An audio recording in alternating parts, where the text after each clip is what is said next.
test. Mic check. Mic test. Mic test. I got to do the deep voice. You know what I'm saying? Yeah, hit him with the Barry White.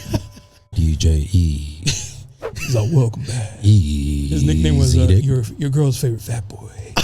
And I was like, oh shit, that sounds smooth, bro. Damn. Yeah. Yeah, that late night FM DJ voice. Yeah, you looking for me, you can find me at the spot. Chopping it up with Jonah, we talking about what's hot on the block. Up in Dago, man, we bumping. Keeping it confidential, you know this how we coming, we in front. Looking for that real, better tune in and stick by. Put on for the city every time that I dip by. Getting to that gritty every time that we sit down. Promise you it's real every time that I get round. Come on, been in the field playing, we work. Welcome back, Barbershop Confidential, the podcast, your boy Jonah. I got a special guest. Hold up.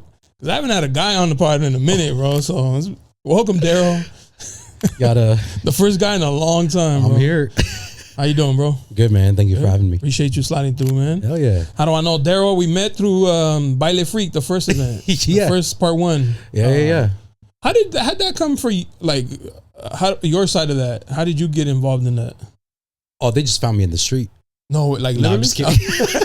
I was about to say, you be outside, so that sounds very believable. No, Mikey's my boy. Oh, okay. Yeah, Mikey. I grew up with Mikey. High he's from school. Yeah, high school, and Shout then out to Mikey. Yeah, what it do? And I would come out when I was up in North County, like he'd hit me up. He's like, "Hey, I'm DJing at Chingon," and I'm like, "Dude, that's a 40-minute drive, bro." Yeah. But then I just started going out, and I was like, you know what? I should just move down. but then that was determining. Yeah, and then now I keep partying. Yeah, now I'm out all the time, and then he's out and he's DJing. So I know he's looking to grow his presence on social media a little bit more. Yeah, and we just talked about a few things to help him out, and he was like, "Hey man, you want to help me with this with Baile Freak?" And I was like, "Dude, hell yeah, let's do it," because I want to get involved with the industry as well, to kind of grow my network too, and kind of it just worked out. Oh, that's crazy. Yeah, that's when he sent me, he's like, "Oh, it's gonna be at this place," and I was like, "Oh, you're gonna be here?" He's like, "Nah." I'm like, "Okay, I'm just meeting." That was the first time I met you guys. He wasn't there that first time? No. Oh shit. Okay. Yeah. He came the second time. Yeah. I'm not throwing you under the bus, bro. Yeah, that's right. For that one. Oh, when we were just looking at it. Yeah. When we were looking at the venue and game planning. Before we did the video. Yeah, I was his stand-in. Oh, his liaison. What is it? Liaison. Yeah, liaison. Yeah, I was his stand-in. Yeah, and then everyone there was chill, man. All you guys were super chill and welcoming, and so I was like, dude, this is dope. Ah, that's fucking dope. Yeah. From my side, it was through B-Rail. Yeah. And all them that were like, "Hey, we're gonna throw a party," and I was like, "Oh yeah, I'm with that." Yeah, dude. I'll be outside, so anytime they say like day party, I'm like, yeah. Well, it's fun because when you're from any other part of San Diego that's not San Diego, or even if you like move to San Diego and you don't know anyone, outside of like the mainstream things like Cross, all of these other events, you're not gonna know what to do. That's true. Right. And so even when I moved down, I was like, hey, I'm looking for like Afro beats, like kind of that type of music. And my boy was like, oh, go to If You See Me, You See Me. And I was and I was like, what is that? And then it was at this warehouse. Yeah. And I was like, yo, this is sick. This is underground. This isn't the typical like club that you go popular, to. Right. And so I was like, dude, this is what I want to do. I want to find these things and I don't know, just have fun. And so it's kind of like landed on your lap. Yeah, it kind of. So that's why I was like, you know what? Yeah, let's do it. I'm interested in it. I want to, see what that's about. And then it just turned out that he was like, yeah, can you shoot content for me? I'm like, yeah. And then you guys were like, yeah, you're part of the team and just shoot content. I was like, hell yeah, bro. I'll give credit to. I feel like that's just the vibe. Also that because I met B-Rail, he came on the pod. Oh, okay. A long time ago. Yeah. And that's how I met him, and then met his people, and then. But they're always very like welcoming. Well, I'm like that too. Like, hey, you don't sit out, come in, like join in. Like, you're here for a reason. So let's have a good time. And shit. Yeah. Was he the last guy? B-Rail? Yeah. No, he was the last rapper probably. Oh shoot! But shout out to Baile Freaks. In like 3 weeks from this, I think this will come out right before. This one's gonna be okay. Yeah, so that's August, maybe August 15th, mid August. Yeah, mid August. Are you gonna you popping out right? Yeah, hell yeah, man. I'm getting some traction on like TikTok and like all the events that I'm doing. And so I was like, hey, I'm gonna keep doing it because it's fun. I wanted to ask you because you be promoting a lot of events, like a lot of events. You outside, you and Kata. Yeah, I know. You guys be outside, bro. I think she's outside more than I am. Shout but out you to know, her, but she's trying to get out because she's leaving. Bro. I know you got to get it all in. Yeah, but you be outside. I wanted to ask you, how did that come to be? Where, like, how are they reaching out to you to, like, my friend wants to know. I am the friend. Asking for a friend. Yeah. How is it that are these people reaching out to you? Are you offering it or? It's I would say they reach out first, but now I'm also offering it when I'm interacting with people in person or yeah. So, but for me, it was, how did it start?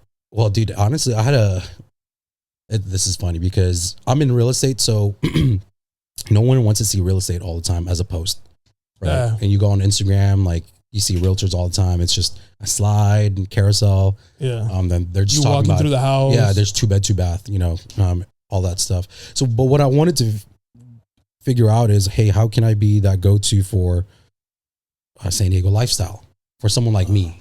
Okay. For someone like me, right? And so if I can create that, and you know, they go to my page, they know, okay, this is why I want to move to San Diego. This is why I want to move to this certain area, et cetera, et cetera. This is the lifestyle I want, right? And so that's I want to paint that image, right? And then that also is going to open me up to different opportunities outside of real estate, right? Meeting you guys and different things. Exactly. Like, hey, now I'm linked up with these events that I'm like, dude, sometimes I'm like, I'm just happy to be here, bro. I did not expect this to happen, you know? And then I made a TikTok in October of last year because I would post my stories on Instagram, but then I'm like, hey, some of this like gets a bunch of likes on my stories, but like, I can't really post that on a reel, you know? Oh, I got it. Just because like Instagram's just a little bit more like aesthetic and like people are a little bit more just judgy on there. Not to say that should stop anyone, but that's just the vibe, right? Whereas TikTok is just like, bros, whatever. Dude, you just post like, you're just on your phone talking and no one cares. And then next thing you know, that has like 500,000 likes. Yeah. I don't have that yet, but like I see a lot of people do that, right? And so for me, I'm like, okay, let me just put like whatever I'm putting in my story that's kind of an intrusive thought. Let me just put that on my TikTok. That's smart though. So that's kind of how my TikTok started. I'm just, you know, just trying to put whatever I'm thinking and then boom, here it is, slightly toxic. And then I was like, well, there's got to be more to that, right? And then I'm like, well, what do I really want to do? Again, it's promoting San Diego, what the lifestyle's like. And then so I started shooting content like that. Right. And I don't know if I'm allowed to drop names here or whatnot, but it was Acro Presents. Okay. They hit me up and they were like, hey, can you make a post for the Mexican rave at the Soap Factory? And you just 30 second clip, just promote the event and raffle off some tickets. I'm like, okay. I was like, but then at first I was like, damn, really? Like, I'm not even like Latino, you know? Yeah. Is that cool? You know? I was like, whatever, I'm going to run with it. What is it? Cultural appropriation? Am I going to get canceled for this? Yeah, right? So I'm like, I'm going to run with it, you know? And that, like, I got like, I don't know, my TikTok blew up on that from that, right? When I say blow up, like a few hundred followers. I mean, that's from like a slow growth of like 2, 3. Yeah. To like boom. I'm like, group. Whoa, yeah. Cause it was like, I was giving stuff away. Right. And then after that, I got invited to do their, the private content creator event where it's a preview, post content for the big event. And that was like my first, I was like, oh shoot, this is sick. This is sick. And I just pulled up to that by myself and I'm like, whatever, I'm going to shoot content. Right. Yeah. But when she pulled up, I'm like, oh dude, like a familiar face. Yeah. But she's good vibes too. So like everything that we did, we just bounced off of each other. That's dope. Yeah. So we like a lot of our clips actually turned out really well because we were just recording for each other and we're just joking around too. Yeah. And so that's when I was like, yo, I like this. I like doing this and I'm just going to keep doing it. That's fire. Yeah. And then next thing you know, I just started doing a little bit more. But last year when I moved to San Diego, I was just outside, just to be outside. I was like, I'm just outside. Doesn't matter. Yeah. But this year it kind of, I'm a little bit more intentional about being outside. So like with the purpose? Yeah, when I'm outside, I'm like networking, I'm shooting content. It's something, right? It's going to lead to something else. And I'm meeting a lot of people. And so I do think now I have a little bit more structure behind it, and I'm able to kind of, I don't know.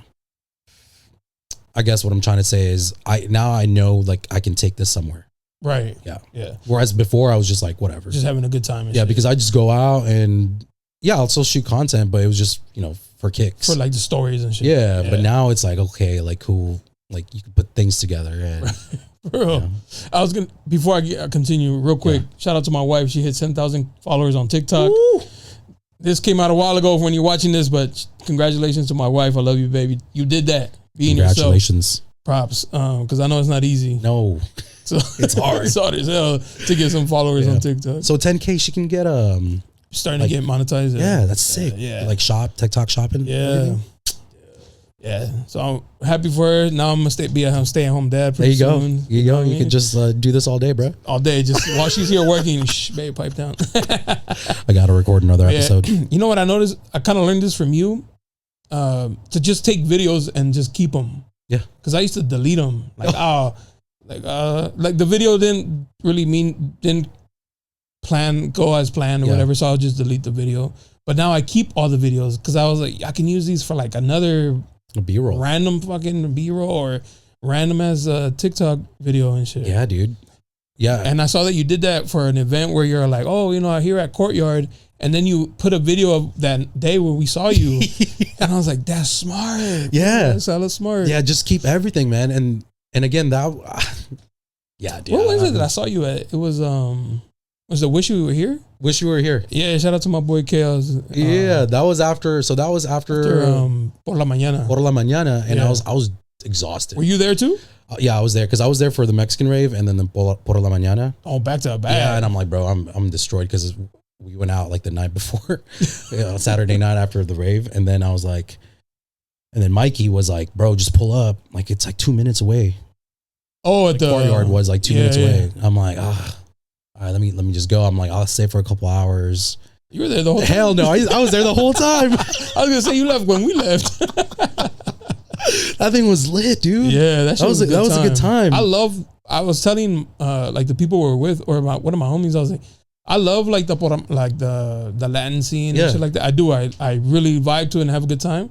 But I like the R&B, like hip hop scene more. Yeah, no, that's true. Like for music wise, that's just something I grew up on. Yeah. So when they playing like those old throwbacks, like that just hits like a nostalgia for me. Where I like that way more than I like the reggaeton. It's not that I don't like it, but I like the other scene more. That's your inner Filipino, huh? Yeah. Actually, I grew up with a lot of Filipinos. Oh, that makes sense.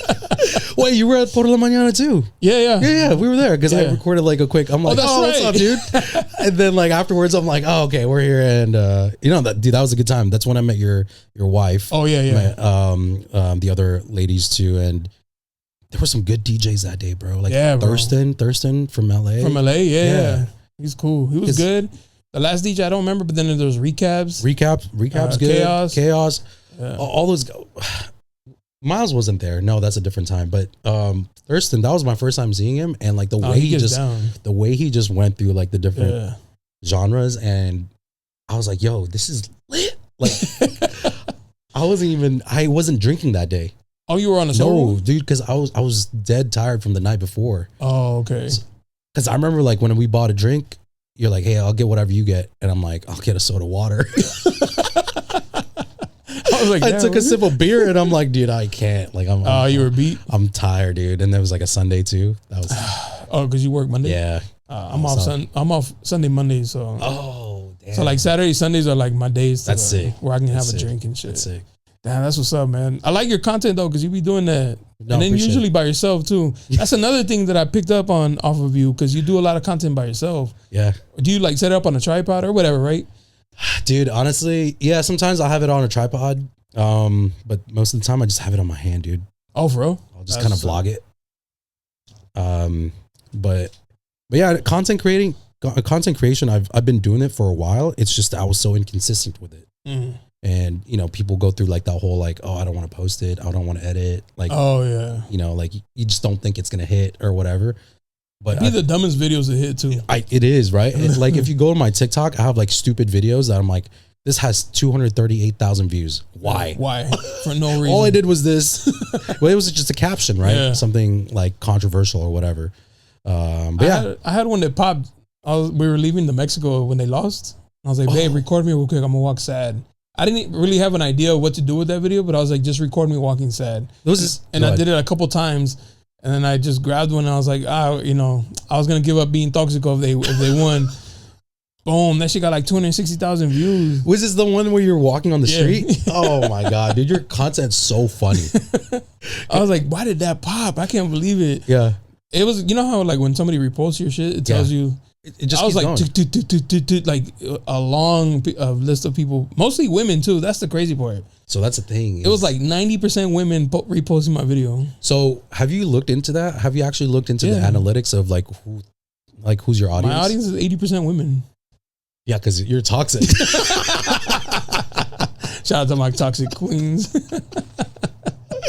No, because when I saw that, when my Instagram was like, I'm like, whoa, I'm like 60%, 65% women. That's a lot. Same with TikTok. TikTok was like 70 something, and I'm like, I know my audience now. Yeah. So now you kind of curate your content to the female gaze. Yeah. Here's free game. I do everything for the female gaze. Free game, guys. The analytics, I used to not really pay attention to it, but then it does. It helps. Like a lot of people think my content's for the fellas. Like, nah, it's for the girls. They love that shit. I'm not making anything for the dudes, bro. That's why I stopped making content. I'm like, I have way too many dudes following me. Yeah, this is weird now. Now I'm a red pillar or some shit. I was like, no, this is for the ladies, bro. Yeah, for the mamas and shit. Yeah, that's what's up. You made a couple of videos? Oh, you were gonna ask me something. Go ahead. No, go ahead. You made a couple of videos, and are you like in a relationship or singles out here for the streets? You just broke somebody's heart. Why? Because I'm single? Because she doesn't know that. She's over here making you dinner, and she's like, "You're single." You can cut this out, right? No, I'm single. Outside and single. That's what's up. Yeah, just hanging out, just having a good working. time. Yeah, just working, just do my thing, you know. Oh, you also do real estate, obviously. Yeah. When I met you, I was like, damn, he's properly dressed. Like, thank you. He's like well dressed, like professional and shit. Yeah. We're over here just chilling and like casual. Yeah. Because we really just went to go look at the spot. Yeah. First time. Oh yeah, yeah. And I was like, dang, he's well dressed. Like, oh, for real? I was That's like, crazy. He came ready to do content. I was like, that's what's up. How long you been doing real estate for? You're also the first real estate agent I've ever had. Hey, shout out to that. And I get a lot that ask me to. Yeah. Yeah. Hey man, I appreciate that. Appreciate you having me on. I think it's my third year. It's my third year. Okay. Yeah. How's it going? It's good. It's it's a grind, right? Yeah. Okay, like a car salesman. Like you really got to hit this, the ground and get out there and get there. Yeah. Plus, like, you know, it's weird because like real estate, it's like a lot. It's not. There's a. How do I say this? The barrier for entry for real estate, it's not that hard. Anyone can get licensed. Just take the test. But in order for people to trust you, that takes work, right? Knowing, you know, the market, contracts, how to deal with people, right? Negotiations. Those are all skills. But I think I built those through my previous jobs because I've been in sales for like over a decade. Yeah. Right. And then so when I moved to real estate, I was like, shit, I don't know if I want to be on 100% commission only, you know? Yeah. Because you're your own guy. Yeah. Whatever you eat is what you kill is what you eat. Yeah, exactly, dude. But you know what? Like but at the same time, it's opened me up to so many different opportunities that I don't think I would have had before. Because when I was a trainer, I was in a gym. Right. I was there for 12 hours, right? I just hear metal clanking, you know, taking body fats and, you know, like trying to selfie sticks manage. And so I'm there in the morning, at night, and I'm just like, man, I'm stuck in a box in there, you know, like literally because you're just in there all day. And then when I went into construction after that, I was on the road a lot. Oh. I was on the road a lot because I'd have clients in San Diego all the way to Ventura County. And I'd look at these buildings, these roofs, right? But then I'd be up on these buildings. I'm like, dude, I'm by myself. And it's hot. It's just dirty. You might fall. And I'm like, you know what? Shout out. Hey, appreciate everyone that does this. But I'm like, dude, I don't think this is me. Like, long term. I think that all the time when people are like, you should get in construction. Nah, I could tell you with full confidence, it's not for me, man. Dude, I remember the first time I went up on a roof. It was like maybe 30 feet high. And that ladder, like once you extend it, like it just wobbles. Even though it's tied and you're not gonna fall, bro. The one I went up the first time and like I'm shaking 3/4. I'm like, bro, I should just get up. And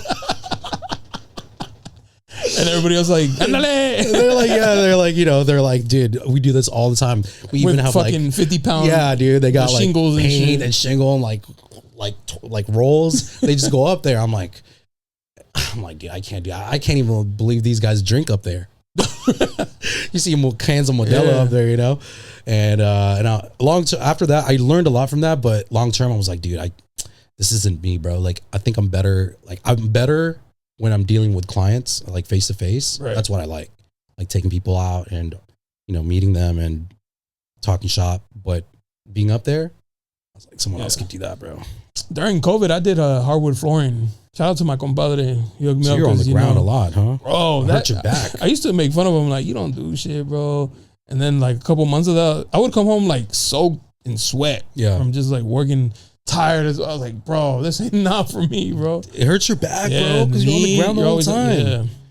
Same with these roofers, dude. Like, they're just slanted the whole time. Like, damn, bro. It's crazy what they get used to, though, because they do it for so long. They get used to it. Yeah, but shout out to everybody who does, like, hard manual labor. Blue collar, man. Blue collar, bro. Respect, dude. Anyone in construction, bro. Yeah, I can't do that shit. This shit's hard work. You got it. Sweaty. You're sweaty all the time. I would have more fun making videos for my boy.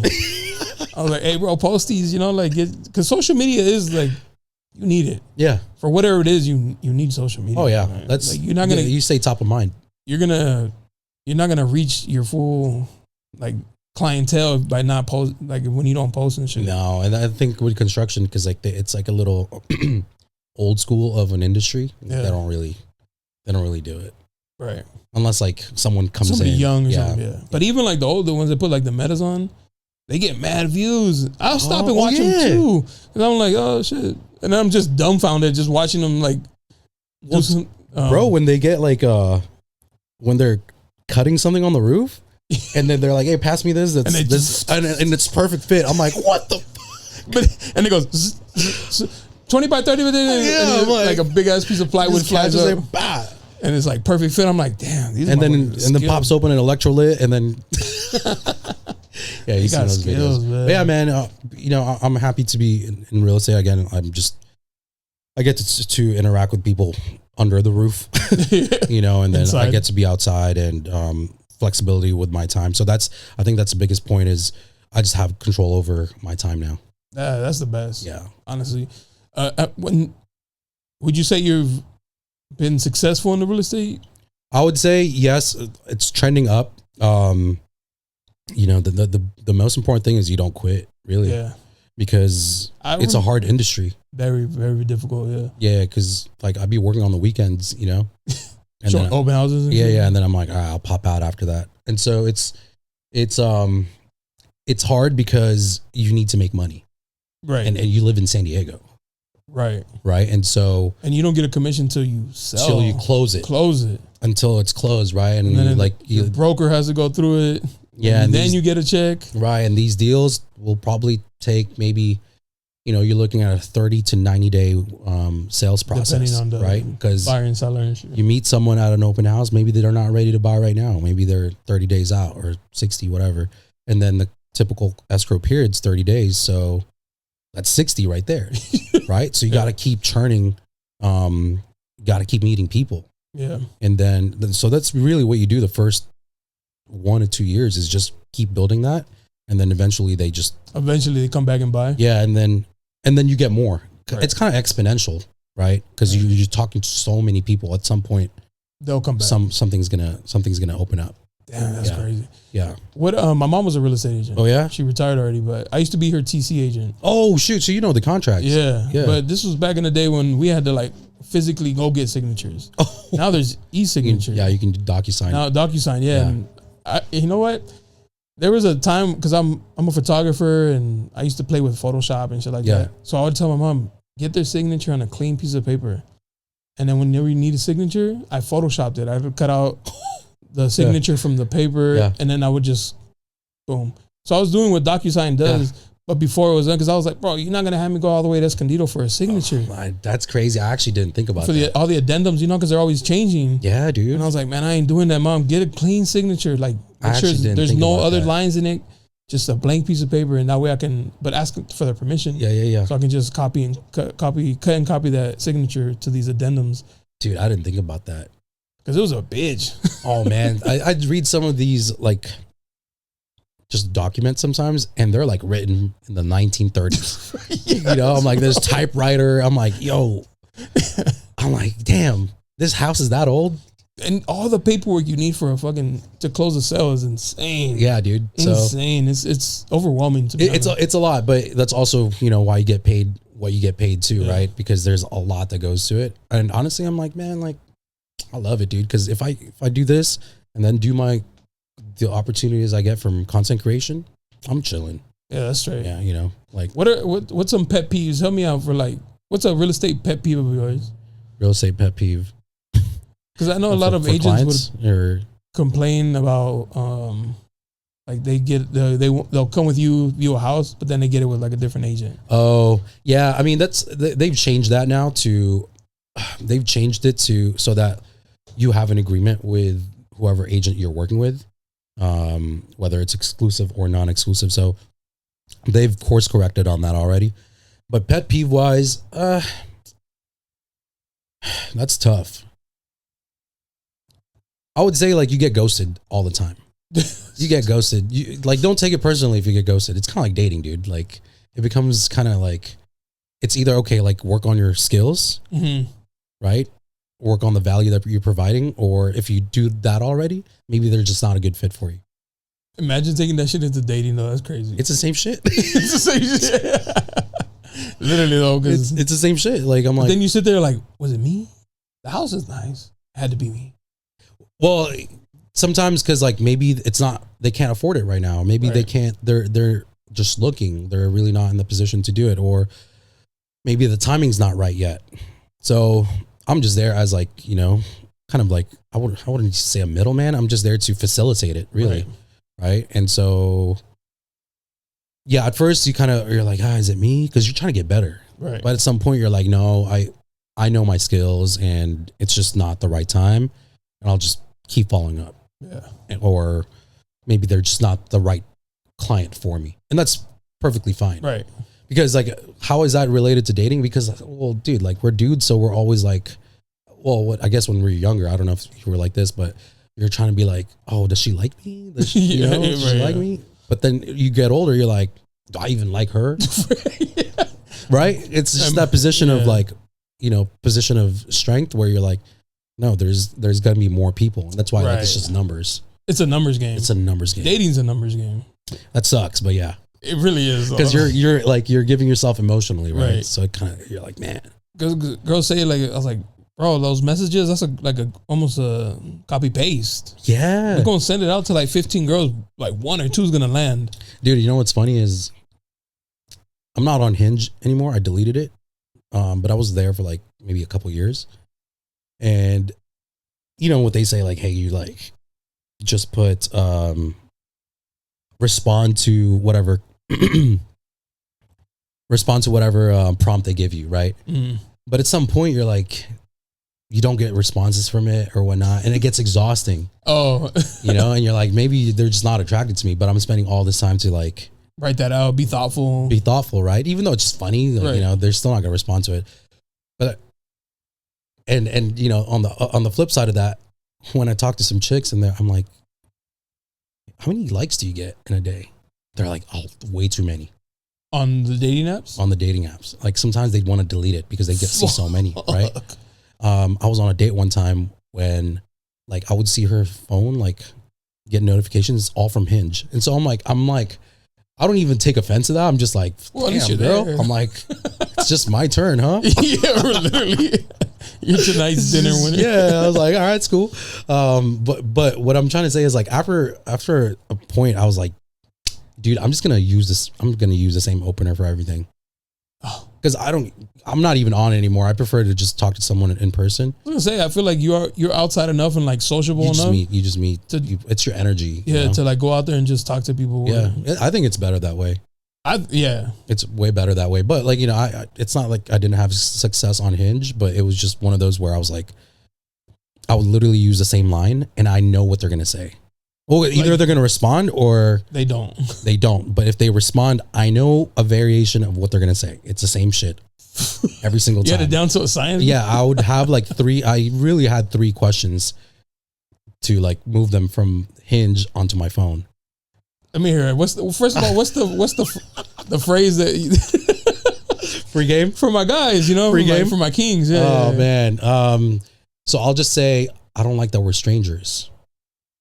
Veronica, whatever. Right. And then it's either she's not going to respond, right, or she's going to say, "Ooh, let's change that then," or "What are you going to do about it?" Et cetera, et cetera. So, but it's all the same variation of just maybe a play on the different words. Yeah, let's change that then. And I'm like, okay, cool. And then I give them a compliment, and then I just ask what fun things they have going on this weekend or whatever. And then, but from there, you kind of just take the responses on their prompts and you throw that into your conversation. So I'll hint at something that they talked about, right? In their prompt, which is their profile. Yeah, right. Exactly. And then that shows that you're paying attention and et cetera, et cetera. But, and then after that, I just say something like, "Oh, you seem pretty chill. Like, you should definitely go out or whatever." And then let me get your number. And then they'll just give me my number. And then from there, you get the phone number, you talk for a little bit, and then you set up the date, and that's it. Damn. Right? So it became a process. And then this is what I realized. If there's a vibe from the get-go, you're going to have, your conversation is going to be a little bit longer. Right. You're going to be responding faster and whatnot. That's a higher chance of converting that. There's a higher chance of getting a date from that. From longer conversations. If you're vibing. Right. Right? Because your job on the app, right when you get there, is just to flirt your ass off. The goal is to get the number. Yeah. To get off the app. Well, the goal is to get off the app and get them on a date, right? But you want to just flirt. Because I think what we do is we are very logical, right? You almost don't want to sound logical. You almost want to kind of sound aloof. Not even, aloof, but also kind of like you're like, I wouldn't say ridiculous. You just want to say as if you've already been dating them. That's how you talk to them. Okay. Kind of like when you're talking to your wife, you're just loose. Oh, they're just comfortable. Yeah. So that's how you want to approach any conversation in general. As if you've known them for a while. So that you're not like all like jittery and whatnot, tripping over your phone. Yeah, because when you've in your mind when you've already hit it, you're like, you don't. Who cares? Well, you're just kind of like you're like there. Yeah, you're more chill. Yeah, you treat them the way you treat them, right? But before all that, we tend to kind of be like performative, which don't think like that. Just assume as if you've known them already. That's fun. And so what I noticed was, those longer conversations tend to lead to more dates. But if there's nothing, it's like one line. You can still get the number, but you're likely not going to go on that date. So it's kind of like the same thing with real estate is like when you're, so now I'm like, when you have a better conversation with someone, you have better rapport. Yeah. Versus someone that's super quick, that might be a harder chance to pick it up again. Right. So, yeah. And I was like, you know what? Towards the end, I was like, dude, I can't, this doesn't do anything for me anymore. It's just exhausting. So I just deleted it. Damn. Did you find it to be like an expense? Like going on dates and like, oh, dude, that was expensive too. Right. Cause I just had a girl on her episode coming out soon, but she went on a date and the guy was like, oh, he's all, if you don't mind, please don't get the steak. Oh, she's like, really? Bro, you picked the restaurant, bro. Like, what are you talking about? And in my head, I'm like, as a man, I gotta be prepared for like, she might ask for the surf and turf. Like, right. I should, even if I don't eat for the next couple of days, I gotta impress the date.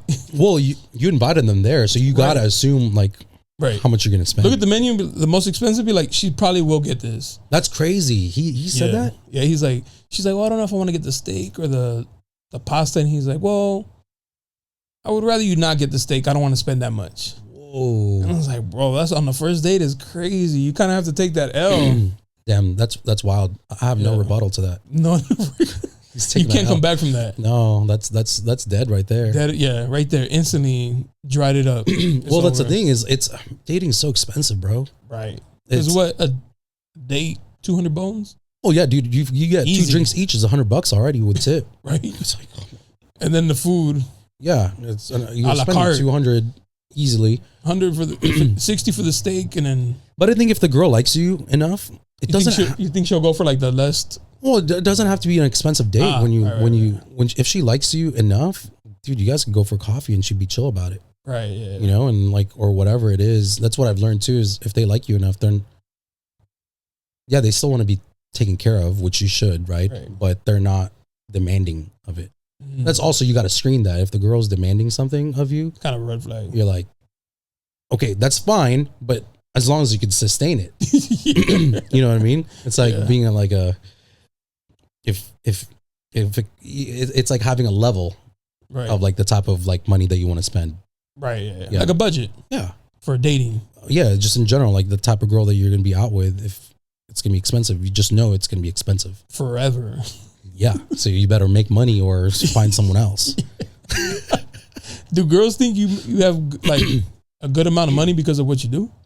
I don't know. I actually never bring up finances. Oh, okay. But yeah, I just never bring it up, and then I usually just take care of like, hey, I'll take care of it, right? Type of thing. But then sometimes I'll offer, right? But then you'll just say, don't worry about this. Maybe get the next one, right? Whatever. But you still cover that, right? But you still pay for it regardless.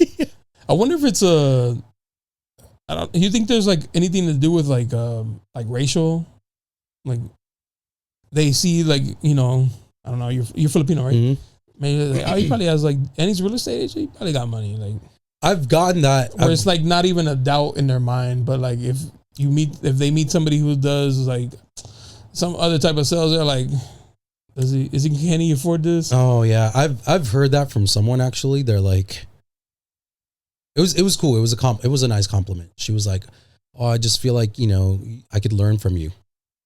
I was like, that's a nice compliment. It really is. Yeah. Because you're like, oh, you're Asian. I'm like, oh, you're Asian. I feel like I can learn from you. I'm like, okay, that's cool. Oh, shit. Like, it's like math or something? No. Like, it's just like, I guess maybe she wasn't used to like seeing Asians. I don't know. I don't know what it was, but it was just more just a compliment. Be like, yeah, I feel like I can learn a lot from you. You can teach me things. I'm like, okay, I like that. That's what's up. That's a nice compliment.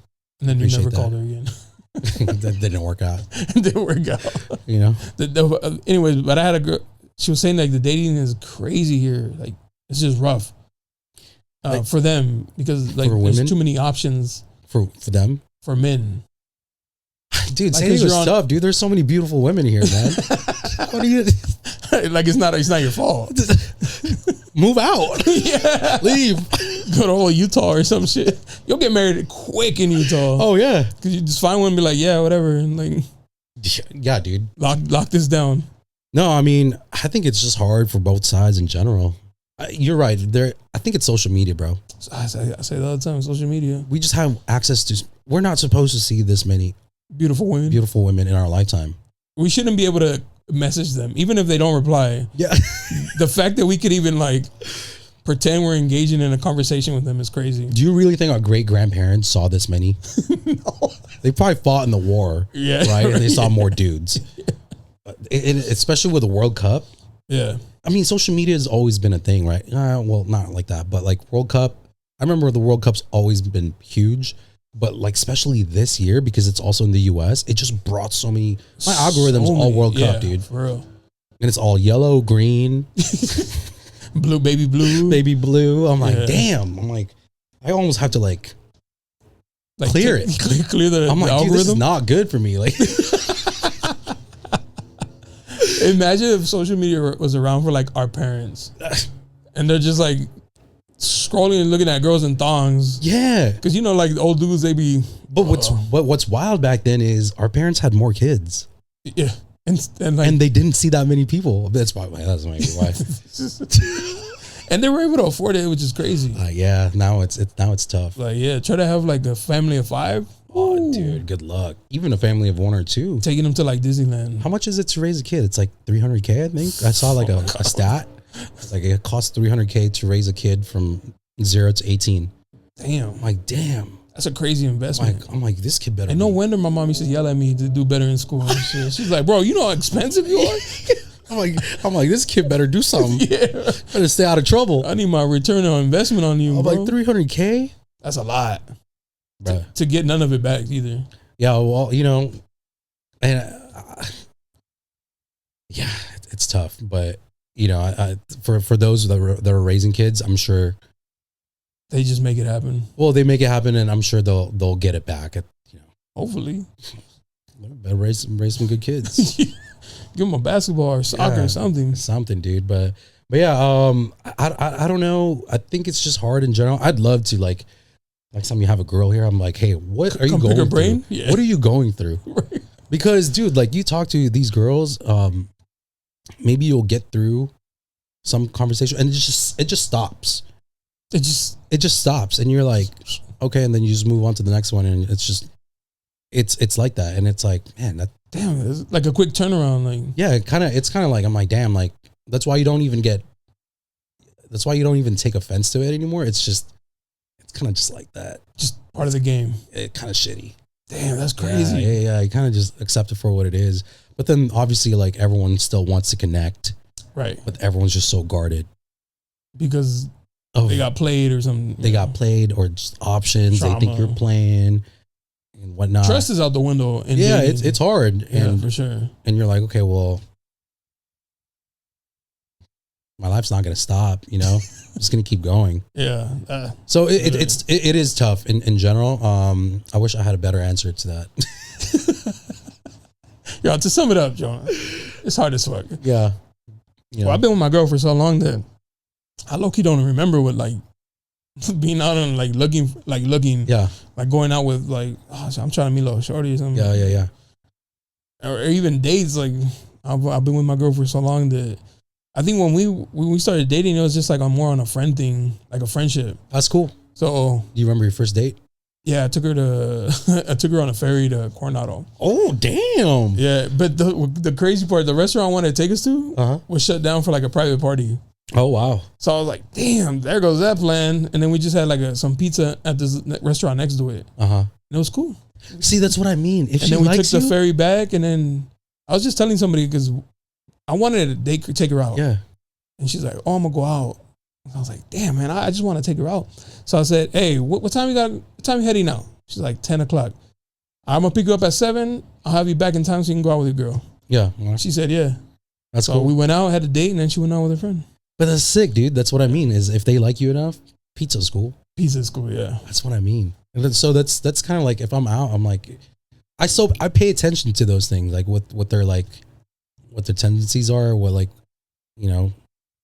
Do you look at their social media first? Like, what's this girl portraying? Like, what kind of lifestyle she trying to like keep up? Yes. And if I'm gonna be, able to like, if you want to match it, right? It's yes and no. I think it's tough, man, because everyone follows each other now. Yeah. And like that whole like followed by is, I know what it's for to find familiarity, right? Right. To make connections. Some type of yeah. But like it's kind of like Facebook, like your network, right? Or LinkedIn. Right. But I'm like, this just burns people, like for no reason. Like you're not even talking to someone, and then they're just like, why are you following them? Yeah, that's crazy, right? Thankfully, I haven't had to deal with anything like that. Like playfully, yeah, they've done something like that, but nothing. Not on toxic vibes. No. Yeah, I've been lucky. That followed by thing is kind of crazy though. Yeah, it is, and then like the likes. Because you even look at it, you're like, oh my homie. Yeah. He's a fucking shark. He's probably in these fucking DMs. I'm like, oh, if I see a like, oh, he's already been in there, or trying to at least. Yeah, or a comment, she liked it. Oh, yeah, great. But I try to just kind of take it at face value. It just really depends. If you look at their profile, if my mom looked at this or my sister, like, what would they say? Right? Yeah, that's right? I mean, because you're thinking long, like like if I'm a date, I'm a date with a purpose. Well, you want your woman to represent you, right? And then you also trust that, like, when you have that, when you're dating that person, there is a certain attention that's going to come to that, and you're going to be okay with it. Is that going to make you feel secure or insecure? Like if you're dating like a baddie or something. Yeah, if you're dating, like San Diego just has like 90% baddies, you know? So if you're dating one, someone's going to see their profile. Someone's going to see them in person. Their family and shit, yeah. Yeah, but, you know, they're likely going to get attention from other guys. How are you going to respond to that? Are you okay with it? Are you at peace with it? Are you comfortable with yourself to just be able to deal with that? Or are you going to feel insecure and like throw a fit or whatever? And that's the same stuff that they're complaining about. Right? Yeah. Right? So it's like, it's interesting to hear from a circle. From the guy's point of view. Like I said, bro, I don't even remember who the last guy was, but I hear the women's side, and you're right. Now that I'm thinking, like, as a man, like, I never thought to like see her profile and think, what would my mom and my sister think if I was like, show me who you like talking to, and I show them. Yeah. And they did a couple of swipes. What would they think? Yeah, and dude, because you got girls out here like in bikini pic, which is like, hey, yo, girl, show, you know, live your life. But if I show my mom's judgmental as fuck. She's immediately gonna be like, oh, she's a whore. And I'm like, your mom traditional? Yeah, very, like, very. Yeah. She don't even like me going out if she doesn't go with me. Oh, really? Yeah, she's like, what are you doing? You're married. You're supposed to be everywhere. And I was like, Mom. She doesn't know that you have a podcast, right? She does, yeah. My sister knows to not let her ever tune in or watch your posts. Yeah, she's blocked on. Your posts are hilarious, bro. Because it's some of those things. I'm like, I would say these things, but like, it's good that someone else is saying it. I'm speaking for all my people and shit. Yeah, like I never thought to like see their Instagram and be like, oh, what would my mom and my sister think? Yeah, because ultimate, if you date her and it works out, like that's could be your wife. Exactly. Yeah. Right. And again, like the way I look at it too is, okay, like if I were to leave the room, how would my lady interact with the people there? Can she hold it? Oh, like hold down the fort, right? And that's not to say like, you know, like not to, I don't want it to sound like you're controlling or anything, controlling them or anything, but it's more just like if someone says, oh man, your wife, she's awesome, right? That's awesome. Your girl, your lady, she's dope. She, you know, love her energy. She's a good person. Those are good things to hear. Right. And I always, you know, for me, I'm like, yeah, there's the image that they put out on social media, but that's just, sometimes it's just a front too. It's just an image, right? Yeah. So you also just want to see how they are in person. What's their energy like? Mm-hmm. Do they have like soft energy? At least for me, I want that soft energy from them. Like that feminine energy. Yeah. And you know, are they warm? Or are they like hating? Or like judging. No, I don't want to say hating, but I want to say like, are they just kind of like, what's the word here? I guess what I'm just trying to say is, do they complement my energy and vice versa? Yeah. Yeah. That's actually really big. Yeah. So that's how you feel. You see them in person. You're like, do we vibe? Yeah. You know, I feel like the baddiness or like, you know, their looks or whatever could distract you from that part. Yeah, exactly. You get hyped on the idea of like, oh, she's a baddie. Who cares? Like, yeah. Not knowing that everybody is like, hey, her attitude is kind of funky. Her attitude, shit. You know, it's not going to work. You're like, but look at it. But yeah, you can take pictures and you're like, you look at the picture, you're not happy. Like, what's the point? Right. That's true. Yeah. You know, like someone's out there you're going to be happy with. For real, yeah. Right. But again, you just have to, through time, I guess. Through time, but also like if, you know, it just matches. Yes. Yeah. We went to like this little after some party we went to, and I'm over here chit-chatting with like the other people there, people we all know. But there was this one guy, I didn't know him, but he just came with somebody we did know. And he's talking to my girl, and I see him talking to her, but I didn't for a second think like, oh, let me go let him know, you know. And, she always gives me my place. She's like, oh, it's my husband right there. And he's like, oh, okay. And he kept telling her like, he's not even tripping. I'm talking to you. And she's like, nah, why would he? And then it came to like me and him were chopping it up, and he's like, hey man, like your wife is hella cool. I was like, oh, thank you, bro. He's like, you weren't even like tripping that I was talking to her. I was like, in my head, I'm thinking like, bro, I'm not worried about. That's what I mean. Like, I'm not worried about her leaving me. Yeah. no offense, but like for you or some random conversation. Yeah. Like ain't nobody swooping my girl that easy, bro. Yeah. But she also represents you well. Right. Yeah. That's what I mean. It's like, and he was complimenting. He's like, nah, man, you guys got a dope relationship, man. Yeah. Like, and I was like, oh yeah, like she's just friendly and like knows how to interact with people. I don't think that's. Well, I didn't even know she was your wife until like until she's like, oh, I'm Jonah's wife. I'm like, oh, what the? That's crazy. I'm like, I bet. I was like, that's cool. You just get to see him work. Yeah, exactly. But I love that. Yeah. That I don't have to like monitor. Exactly. Because I've been around those couples where like the guy's like, always watching his girl and like, man, you really worry somebody's gonna just run by and swoop your girl like this? Yeah, it's just not a good feeling. It's not good. You don't want to feel like insecure, like you're always like on defense. Something's gonna pop off, and you're like, that's too much. But you get that a lot with like today's generation. Yeah, I guess where they're so easy to be like, oh well, I'm done with that. Let me go. Yeah, that's why. He got a nicer chain. Bye. Yeah, which sucks, dude. Yeah, but again, like you kind of just figure out. What am I trying to say? Like you kind of figure out where you are, where your vibe is, where your frequency is, and you find someone that matches that. Right. And then whoever is outside of that is kind of just there. Right. Even though they're hot, they're beautiful, you're just like, we don't vibe. Right. So it's okay. We can still be friends. Yeah. And those are probably like cool homegirls to have. Like, well, here's the thing, dude. What I've also realized since I moved down is it's sometimes you're not going to match with everyone. Right. No, of course not. And so why burn those bridges by trying to be romantic with them? Like you almost just want to like be acquainted with them because if you're cool, they're cool and they're doing something cool and you're doing something cool, you can collaborate on that. The people that you meet through that network can open up doors for you that you didn't even know, but all because you chose to be like, okay, well, I know this is not my thing, but for business, for everything else, this is a good relationship. Relationship to have. I think people just need to understand that you're not going to be romantically compatible with 98% of people. Yeah, but doesn't mean you can't be friends with them. Exactly. But the feelings get hurt.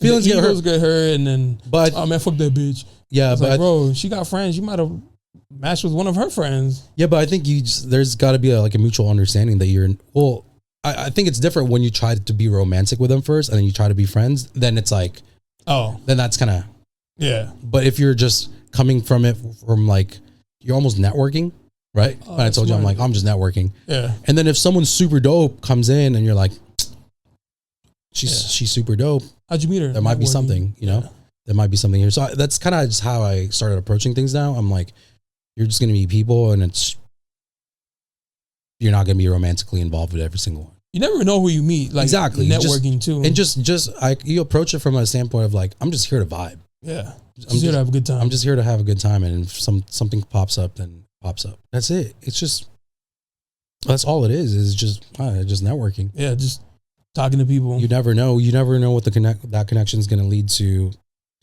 right. The next. For example, like one of my first clients, met him at the club? No, I haven't met someone at the club to be my client yet. Almost. No, I actually met this lady in a different country. Oh shit. I met her when I was on a trip in Costa Rica. I was in real estate during that time, but I ran into her and her friend. We were doing an ATV tour and there were just the three of us. And then we just connected. They're from California. Oh, okay. And then we just kept in touch, right? And then 2 years later, she was like, hey, I'm ready to buy a home. I just found out you're a real estate agent. So she became one of my first clients. That's insane. Right? Yeah. So like anything can happen from like the relationships whoever you meet. Right. If you just, maintain it. It just doesn't hurt to be friendly, check in like, hey, yo, how you doing? Everything good? All right, cool. That's it. Talk to you in 3 months. Yeah, so that's cool. But yeah. You should, like maybe next time you go out, start going by the tables. But then again, they may not really have money. Opposite to popular belief, poppy bottles is not that expensive. They've kind of lowered the prices because it's been expensive. No one can afford but it like, if you have a couple homies, because if you go out, let's break it down real quick. If you go out with your friends and you go out to the bar and you first round, if there's 4 of you, easy $100, $100 and something bucks. Yeah, easy. Do that a couple times. Then your friend does it, $100. He does it, $100, and the bottle's like $400 or $500. Yeah, and then you get a little section, a girl to serve you the drinks. Yeah, you pay a little bit more, but you get the comfort of sitting down. You pride your own little section for a couple extra bucks. It's true. I promise it's not that expensive. It's really not, because my friends and I have been I think last year when we just started to all be outside, like we're like, dude, let's just get a table, get a couple bottles. It's all good. It just makes it a little bit easier, actually. It's a little bit easier, and then you can chill. Right. Like I don't know. You're not like bumping into everybody. Yeah, you just want to hang out and just you could invite people up if you want to. Network. But yeah, you're saying just go to each table. I've met people like... No, I was going to say, like, you could probably find somebody who... But then I thought about it. I was like, there's... The people who popping bottles really don't... Just because they're doing that doesn't necessarily mean they have, like, money to buy a house. Yeah, it really depends. Sometimes you'll meet, like, high-end professionals that are just there, like, because they can, So that's cool. I've met a few of those people, but yeah, typically... It's crazy because when we're out like that, I'm usually not talking about work. It's more just like enjoying the moment. And if we keep in touch, and then it kind of just happens later. Oh, that's what's up. So that's why I was like, dude, I'm trying to balance like work, like be at it, like at this level, and then also be out. And sometimes you're like, dude, that's tiring for both, right? But I think when I became more intentional about what I'm doing, and then also like kind of creating a system for it, like I was like, oh, okay, I could do this. So do you have it where some days you won't drink because the week during the week you don't drink? Week I'm pretty Monday through Friday dry essentially, and then I'm working out, I do boxing, and then the week is most of the things happen during the weekend, right? But not here in San Diego. Not here, but especially during the World Cup, bro. Like, oh my God, the Tuesdays and Wednesdays was crazy, dude. Like popping bottles on a random Tuesday, you're like, dude, what? And then you're destroyed for the whole week. I'm not 25 anymore, bro. You're like, damn, dude. The bounce back is a little rough, man. It's tiring, and you're like, but it's a good time, right? Because you enjoy the moment, but in your back of your head, like that couple days are gonna suck. But I'm not gonna do this when the next World Cup rolls around. Like that's wild, or maybe I don't know. 4 years. The Summer Olympics. Yeah, but this one was like, we're just like, let's just do it. Yeah. You could do it. I saw you went to one of the games, right? The Colombia one? Yeah. Colombia and Jordan at Snapdragon. How was it? Dude, that was fun. Yeah. All the Colombianas. Dude. Baddies. It's funny because like a lot of the people there weren't Colombian. I mean, I was wearing a Colombian shirt, but you could tell I'm not Colombian, right? Not by the skin tone, but there's some dark Colombians, but No, but it was a good time, bro. Like I saw that event pop up on my ads like back in March or April, and I was like, I'm just gonna get tickets. Just go for it. Right. You never know. And then I ended up taking Mikey with me. Oh, what's up? Yeah, I ended up taking Mikey. I think I saw him not too long after that, and he told me, he's like, yeah, I went to the game with Darryl, and I was like, oh shit. I didn't know you guys were friends like that. Yeah. I thought you guys all met like we all met. A bunch of random people were like, hey guys. Yeah, we went to the same high school, bro. That's what's up. Yeah. So I took him there, and it was a good time, bro. I've never seen that many Colombians in San Diego. Like at one time. Yeah, at one time. So it was kind of great, right? Because you see pretty much red, green, and white here. Right. Yeah. Which I love. Right. I love. Yeah. So you like Latinas? I guess you could say that. Yeah. Did you know it's not obvious?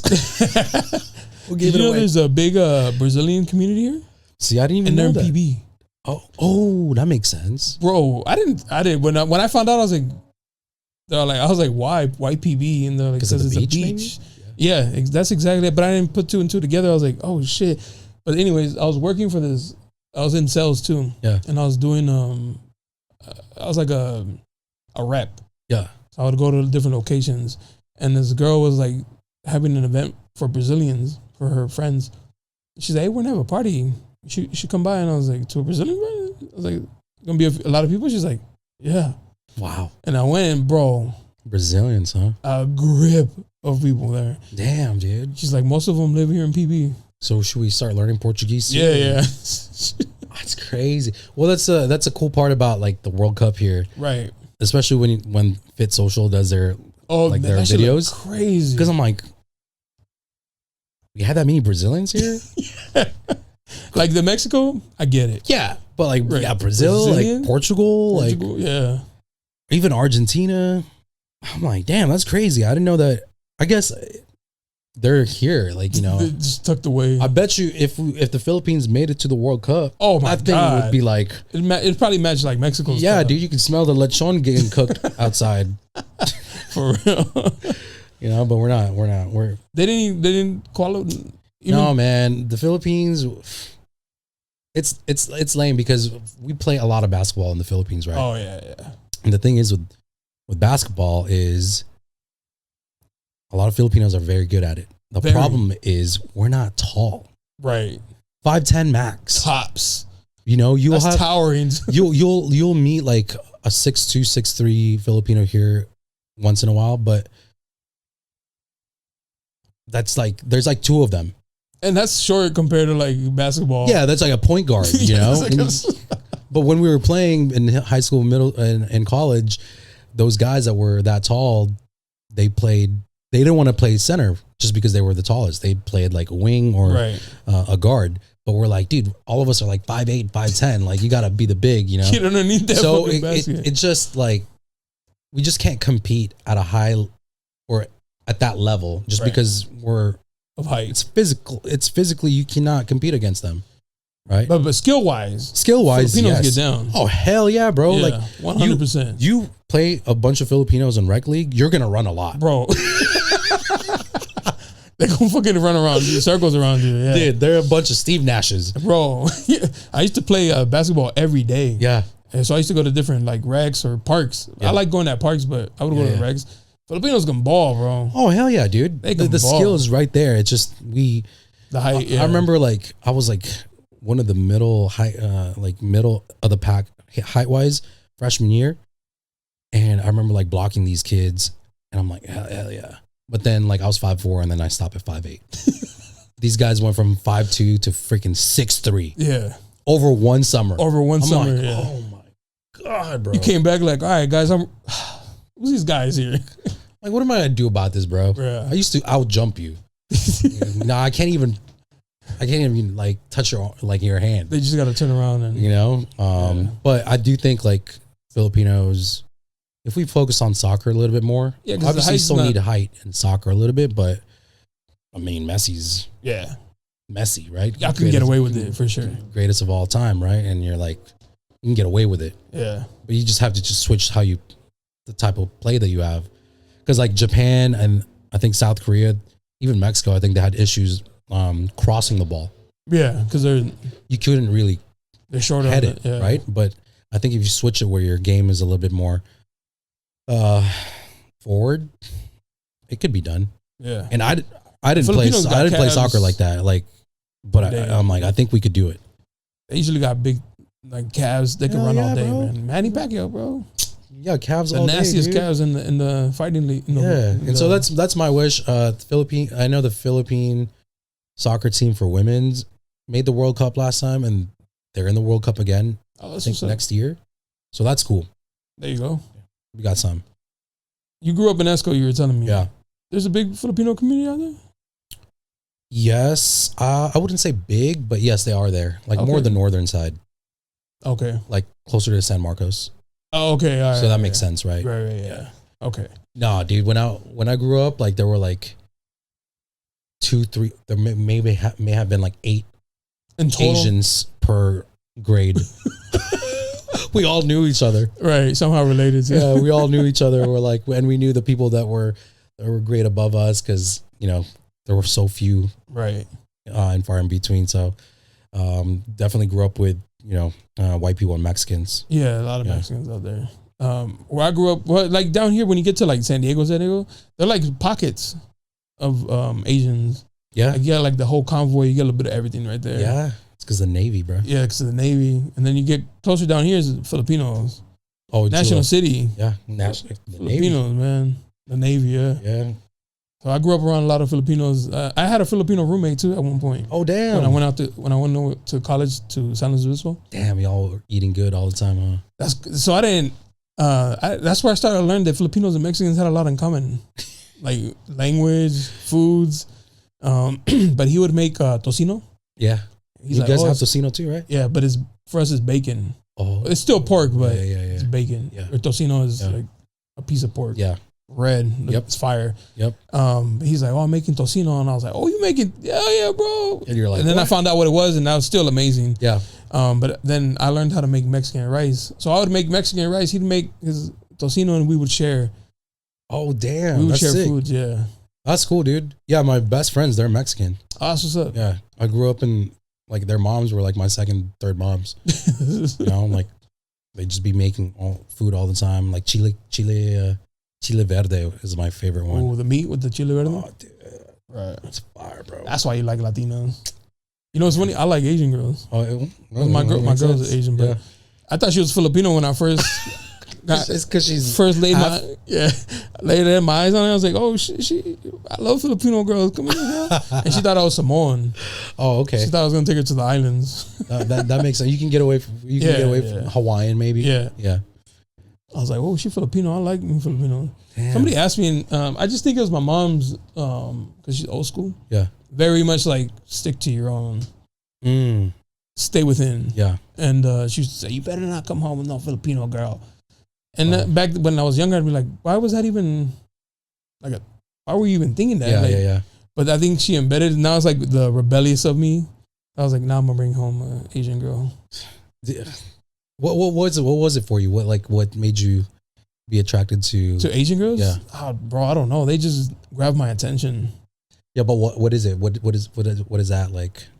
What is it about them that you're like, yes? They usually know how to dance. Okay, yeah. They know how to dance very well. They're very pretty. It's very true. They have because the Spanish and all that shit, their hair is very similar to like Mexican hair. So facial features, I don't know. That's funny because like when I think about Latinas, it's like they're the closest to Filipino, culture without being Filipino. Right. Just a little bit different spice. Yeah. And I like that. You like the toxicas, huh? Have you had one?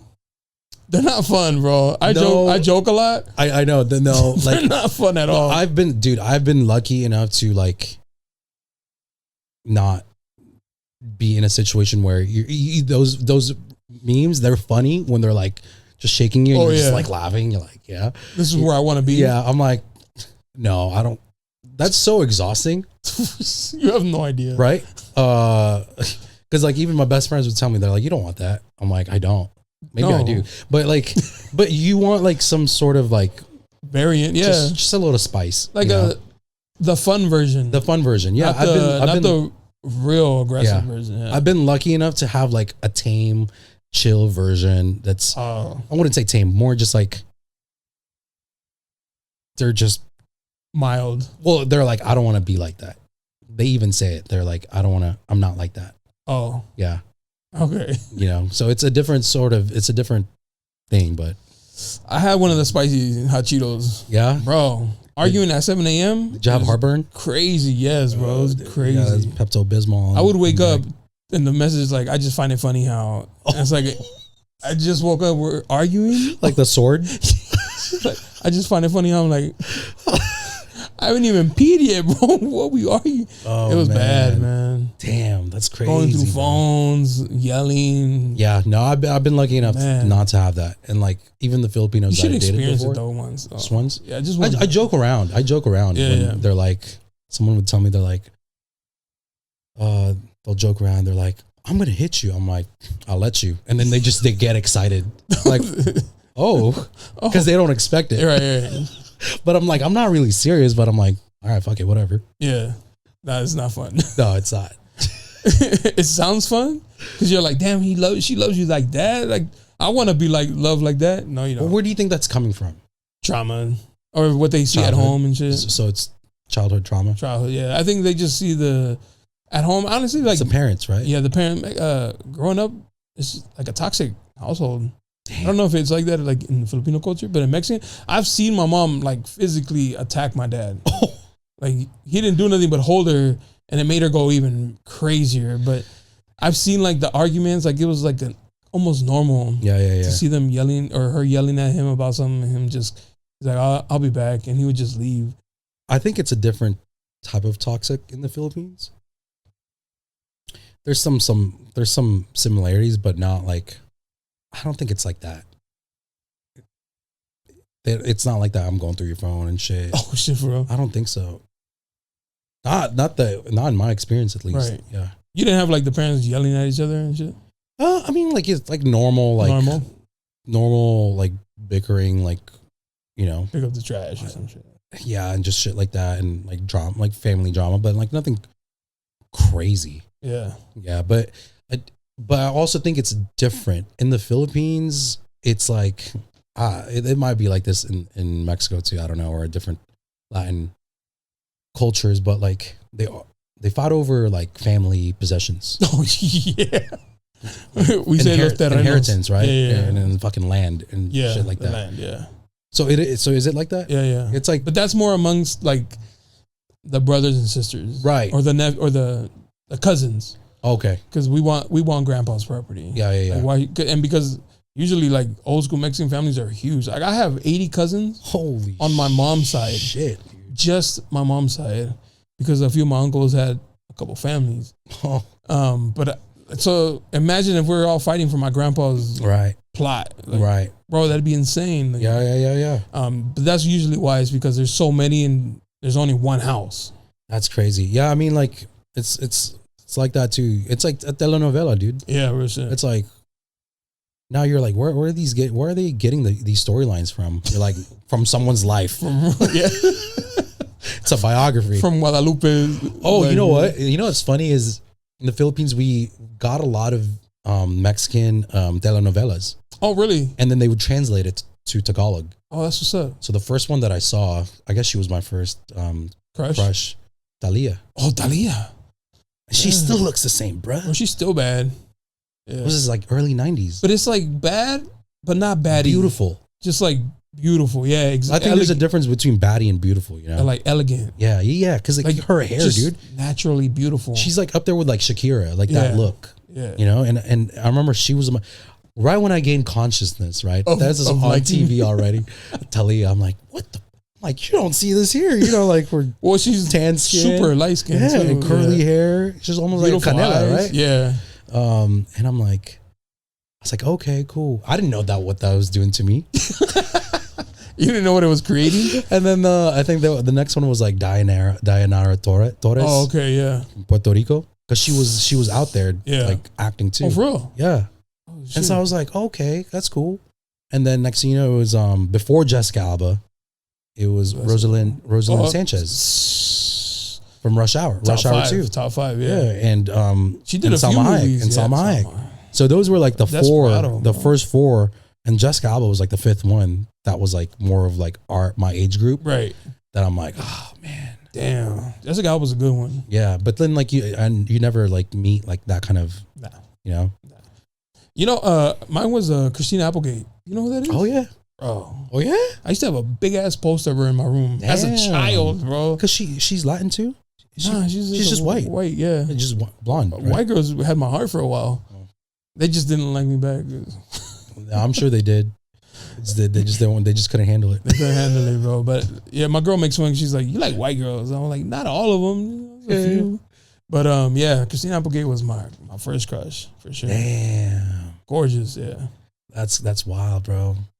I mean, yeah, we probably went through like different phases, you know, for sure. Middle Easterns too. You don't think so? Because they're like they're very beautiful. Yeah. But I don't know. Maybe if somebody like that, it was always told to me is like they only stick to their own culture, I guess. Culture-wise. So I never even bothered to. Like I can admire their beauty and be like, they have beautiful eyes and shit. It's a match, right? Right, but. No, from that, nothing more. Yeah, that makes sense. Yeah, just because I understand, like they're They're very specific. Asians too. I thought Asians were very like stick to their own. Xenophobic. Yeah. But I think it's more like the Japanese, the Korean, those Chinese. I think they're just very traditional. They want to maintain their tradition, and they don't want it to be watered down. I think, right? Maybe she knows because she's half Japanese, right? She's a quarter Japanese. Yeah. Oh, okay. Filipinos, hell no. Bro, like we got conquered 3 times, bro. What the hell? Took 3 L's, bro. Spanish, the US, and Japan. I'm like, come on, man. Filipinos, and then you got the Chinese coming here, like trading and stuff, and then you got Indonesia too. Like, we're a mixture of everything. For sure. Filipinos is like, they don't care. Yeah, it's. But I'm sure, no, your parents didn't tell you growing up, like, hey, bring home a nice little mahal. Not really, bro. Because like my sister's married to a white guy. Oh, that's what's up. Yeah. Isn't that kind of normal though? Is he military? No, he's not. I know, right? It's always. I was just talking to my friends about this the other day. It's always like when they're like, "Oh, I'm half Filipino," and my friend would ask like, "Oh, which one's Filipino?" "Oh, my mom." Like it's always. It's usually right. Oh. So when it's the dad, we're like, "Eh." He pulled one. Let's go, my boy. Yeah. Oh, your last name's Cruzy. Oh yeah, I'm half Filipino. You know. Like, hey. It usually is always the women. Huh? Yeah, it's usually right. I'm gonna ask you because just out of curiosity, Filipino women are not afraid to be the main breadwinner in the household, huh? Not really. They can do both. They can do both. I think because of the standards are very high in the Philippines. Really, like if you dig into it, like, dude, we are taught English in elementary. Oh shit! Because they want us to be able to compete at with the world, right. And so, yeah, you can have. It's funny because my mom is like that type of woman where she's like, I'm gonna get my own thing. You know, my dad would get mad at her because he's like, let me take care of everything, right? And she's like, no, I want my own career. You know, and so it's kind of funny because they're both right. He's trying to provide for you, and she's like, like, no, like let me contribute to, like, let me have my own thing. And so she told me later on, she was like, yeah, there was a time where we didn't talk for like a month because he got mad that I got a job. It sounds like first world problem type shit, right? And so the husband's mad at her for getting a job because he wanted to take care of her, because he wanted to desperately provide for his family. Right. Where these days it's like, you better get a fucking job. Yeah, because my dad like was running like 3 businesses. He's like, I got it. Okay, you know. But she's like, no, I want my own thing, and it's cool. You know, we can appreciate that, right? Yeah. And so like in a woman, like I'm like, if she wants to do her own thing, like that's cool. You know, like that's just gonna help us like further scale and build and scale. You know. But are you the type to be like, nah, I want to lean towards yes, but practically how things are today, I'm like, dude, bro, like it's difficult. Yeah, I have to like 10 times like like the effort that I'm doing, you know. Yeah. And then this, but I want to be able to do that. Right. Yeah. Like, but also the lifestyle. Yeah. This is crazy, bro. Like people have their, like, for instance, I'm a sneakerhead, but only through trauma. Oh, because I couldn't get them when I was young. Oh yeah, yeah. So when I was able to buy my own shoes, it became an addiction of like, I need all these fucking shoes and shit. Yeah. But you know, like people have their things that they like to buy themselves, or some people travel, which is, you know, cool, whatever. Yeah. Everybody has their thing. Yeah. That they spend money on, and you got to include that into like your budget, low key. It's crazy. Yeah, dude. It's crazy, bro. Like, don't get me wrong. Like I said, I'm like, we're going on dates. I'm like. Right. I got it. If she's like, I'll get us a drink. And if she's like, I already paid for it, I'm like, okay, cool. You know, thank you. Right. Right. That's cool. Right. But for the most part, I want to be able to handle it. But, you know, you also got to figure out, like, is that the type of woman that's going to be, that's going to reciprocate your effort? Mm. Or is she just going to take? Yeah. So that's another thing that you have to be. You have to look out for. Be aware of, right? Again, that's one thing that you're like, cool, you're spending all that, but how long can you sustain that for, right? Right. Can you be practical about it long term? I had a homie who used to, he would, not that he'd get mad, but he'd always have like little comments about how I would spoil my girl. Yeah. But by the time we were already like deep into this relationship, I was like, bro, that's my future wife. I had already proposed, actually. Yeah. I was like, that's my future wife. Why wouldn't I spoil her? Yeah. He's like, nah, because then they get used to it. and then they expect it. Like, that's my wife. Like, I'm not dating her. Like, it's not like a fling. Yeah. Like, that's my forever. Yeah. He's like, nah, because he would never spoil his chick. Really? Yeah. I think he really thought, like, if I do it, then she'll expect it. And then I'm setting an expectation that's going to hurt my wallet type shit. Well, then that's more, I think, mindset wise, that might just be like a limiting. Right. Yeah, limiting for belief, sure. And because he would tell all of us, we have our group, and we're all in a relationship or married, and we would all the other guys would just be like, bro, we're not spoiling a random girl on the street. No, it's our girls. It's your other half, dude. Yeah. But here's the thing too, what I've learned with women, like the ones that actually really value you, when you invest in them and like you just take care of them too, they see that and they actually take care of you tenfold. 100%. But then I feel like you're the type of guy that's also going to be like, well, I'm going to take care of you tenfold. Yeah. So now it's just back and forth. Like let's just take care of each other. Literally. Right? Christmas is crazy here, bro. So it's cool when you get into, when it's like that, when it's like, I treat you well and then you treat me better, therefore I want to treat you better. Exactly. So that's sick. You know, that's dope. I think that's kind of the goal.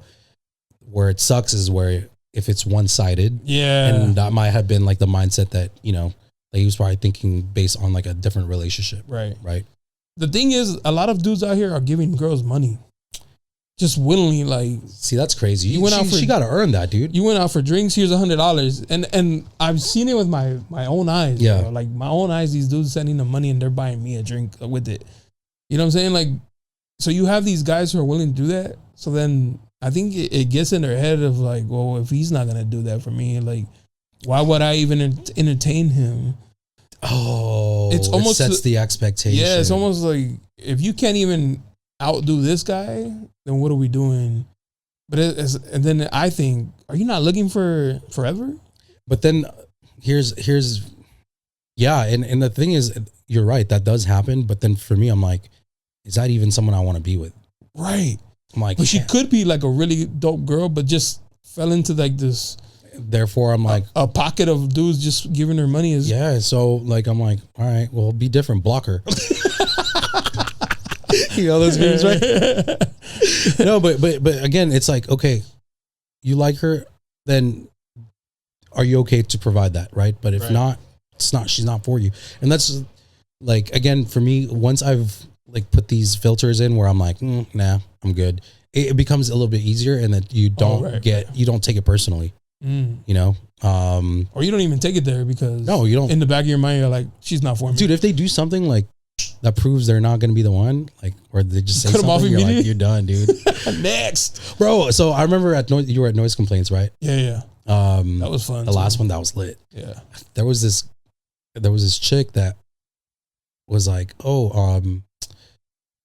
we're vibing, like, whatever, you know, we're just chilling. That's your crowd too. Oh no, that's my crowd actually. That's your crowd. Yeah, bro.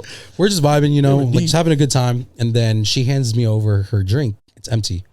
And then I go, what's this? And she's like, I don't want it anymore. I'm like, well, you could put it down. Oh shit. Yeah. She was already giving you demands. I'm like, I'm not having that. So I just gave it back to her and she just put it down on the ground. But I'm like, what the hell was that, dude? You could have done that from the jump, girl. I'm like, why are you giving it to me? Like, I don't know. She wanted you to go take it to the bar? Well, like, we're on stage. Trash or some shit? Yeah, I'm like, put it down. Like, I was about to say, you want me to get off stage? You know how hard it is to get up here? Was it packed already? Yeah. This is crazy. But for me, I'm like, that's the type of, you're like, I don't like that attitude when you're just like, here. Like, what do you want me to expect? Or what do you expect from me? Like, not even, hey, can you help me? I don't even know your name. That's crazy. You know, those be the boldest ones too. But then that's when I'm like, I don't need anything from this. Yeah. Right. So you kind of recognize those little things, and you're like, nah. Yeah. You're gonna be combative later. Yeah, she's gonna be one of those shaking. Yeah, I'm like, no, I'm good. Do you think it took a while for you to get to this? Yeah, it did. Like mindset, maybe because when you're younger, you kind of, let's keep it a bug, guys. You know, you get horny. Nicer. Yeah, you put up with dumber shit. Yeah, and you're just like, you just don't know as much, right? And then later you get exposed to more things. But you also, hopefully, like, as you get older, you develop as a dude in general, as a man. And then there are just some things that when you really respect yourself, when you put boundaries, and you ask yourself, would that inner version of you, like, or that the self-respecting version of you, would you tolerate that? Would you want to do that to yourself? Right. If the answer is no, then don't take it from someone else. That's true. You know what I mean? So it's all about just like the boundaries that you that definitely comes with like Asian wisdom, though. Because when you're young, you don't think about none of that shit. No, not really, dude. It wasn't until like my early 30s that like I started kind of making that switch, like late 20s, early 30s, and then eventually I'm just like, oh yeah, that's just it. Yeah. I was telling one of the poppy power. I was telling one of the homies that when I see women, like if they look however they look, I start to imagine what they would look like later. It's kind of like this weird thing where I'm not even paying attention to the now. I'm just picturing, like, because I think I've seen it. Like I've seen that type of girl when I was young, and I see them today. So like my brain just kind of puts them into like the future of how I imagine they would look, and it like changes my perspective. Oh yeah, yeah. Oh damn, the glass shatters, huh? In your brain, literally, bro. Now I'm just kind of like. That is true, though. It is true. Yeah, like once something ruins the image, it's. I feel like there's no going back. That's what I mean. The sooner you recognize that, the better it is for you. Yeah, for sure. As a dude, right? And you just kind of like, all right. Because we definitely, younger men, all of us, right? But we definitely go off what we see. Oh, I mean, we still do. Yeah, and we just like hone in. Yeah. And nothing else matters. Yeah. But the older you get, you start to realize like, oh, that's probably not. It's probably not the best decision. Yeah, and then if you do make that decision, just know it's on you. You can't be like you're gonna have to take that L once. Yeah, you can't be blaming your trauma or whatever. It's like no, you went there. Yeah, you didn't have to. Like me now, would not date a baby mama like when I did when I was younger. Oh, yeah, absolutely 0 out of 10. Do not recommend. Now. Then it was just kind of like, well, I don't know, like. I know the thing is like there's a lot of them like that, and you're just like, fuck, dude. Yeah, the demand is less than the supply for sure. I don't even know where they're at, Yeah. That's tough. That is actually like, man, because they're cool people too, No, I'm not. Yeah, some are like dope, like the dopest women, but yeah. What you gonna? But what is it? They come with They come with a lot. So that's what. And I'm not even talking about the kids. Like that's another thing. Like it's their like everything. Like yeah, because that makes sense because you're raising kids and then you have your own stuff to work on too that you can't really work on because you're working on the kids. Right, and then date nights are an issue because that's a big thing. I knew so many times I just wanted to go watch a movie with my girl and we couldn't because she couldn't get somebody to watch. Oh, dude, I totally get it. It becomes like a thing where like, man, like this is just and you want to stick it out because they are dope, amazing women, but it's like, fuck, bro, like it's tough. Well, I get it, man, because because I've had my own fair share of You dated, yeah. So it's but nothing ever got really serious like that. But that's the thing is like. I respect that the kids are their top priority. For sure. Respect it would be a huge red flag if they weren't. Exactly. But I want to be someone's top priority too. Yeah. Right. So because of that, I just don't think it works. And I've had situations where same thing. I couldn't find someone to watch my kid. I'm like, that's totally fine. Your kid you got to do your mama duties first, For sure. Like you got to handle business. But for me, I'm like, well, I got these 2 FC game tickets now. I'm like, shit. Yo, Mikey. Just kidding. No, but yeah, same thing, man. Like it's hard. Yeah, it's hard to do it. It's tough. Yeah. It's so interesting. I'm glad that I finally got like a dude perspective in here because I was starting to get like brainwashed by these women and shit. I'm over here really starting to think men ain't shit. Shit. I know, because that's a common theme, dude. Yeah. Men ain't shit. Men ain't shit, yeah. Like, no, the men that you like ain't shit. Yeah, the dude. I hate to say like the dude you met at the club because that's where I met my girl. Like me and my homie went out and they brought these 2 girls to our table. And it was them? And it was her and her best friend. Oh, and he married her best, like her. We like that's my best friend too. That's funny, dude. So we both ended up with them. So that's another thing that I don't like. You know when they say, "Oh, you're not gonna find love in the club." Yeah, I'm like, nah. Usher wrote a song about this. Just kidding. No. But it's more just I don't. I mean, the odds are slimmer. It's like one of those girls that you're like, I'm just out because it's my best friend's birthday. Yeah, you know those. Are, I usually don't. I'd rather be in bed right now. But then I'm also out, so I'm like, kid, like look at yourself in the mirror, bro. Like you know. And so for me, I'm like, I stopped judging outsiders. I know. I just stopped judging them for being outside because I'm like, I think I'm a good person. Like I got my shit together and everything. And you outside. Yeah, and I'm outside. You know, I don't try to purposely hurt people. Right. But I'm outside. Yeah. You know, and so I'd like to think they're like that too, but I don't know. I'm gonna give them the benefit of the doubt until they prove me wrong. Yeah, what is it? Guilty until proven innocent. Yeah, not innocent until proven guilty. So I'm like, all right, and then sometimes I'm like, what about bottle girls? What do you think about bottle girls? Would you date those chicks? They're most of them like evolved to your profession. Bottle girls become real estate agents, bro. Like that's like the final version of them. Like it's a Charizard. The Charizard is the real estate agent, which is I think is like smart. Yeah, I think. They hustle, dude. The hustle's there. I think like women who do that, who take advantage of that, are just smart. Women barbers, that is so fucking smart. There should be more of them. Like a guy is gonna get a haircut. I get one every week. Yeah. And if you're like, well, obviously not me, but like if you're single and you got a pretty barber and she's good at cutting hair, like you're gonna go back. Actually, she gonna flirt with you. Yeah, you know? And you gonna tip and she's gonna make money. Like the women who take advantage of it, like who use it properly, smart. That's what I mean. Sometimes you're like, is this customer service or are you flirting with right?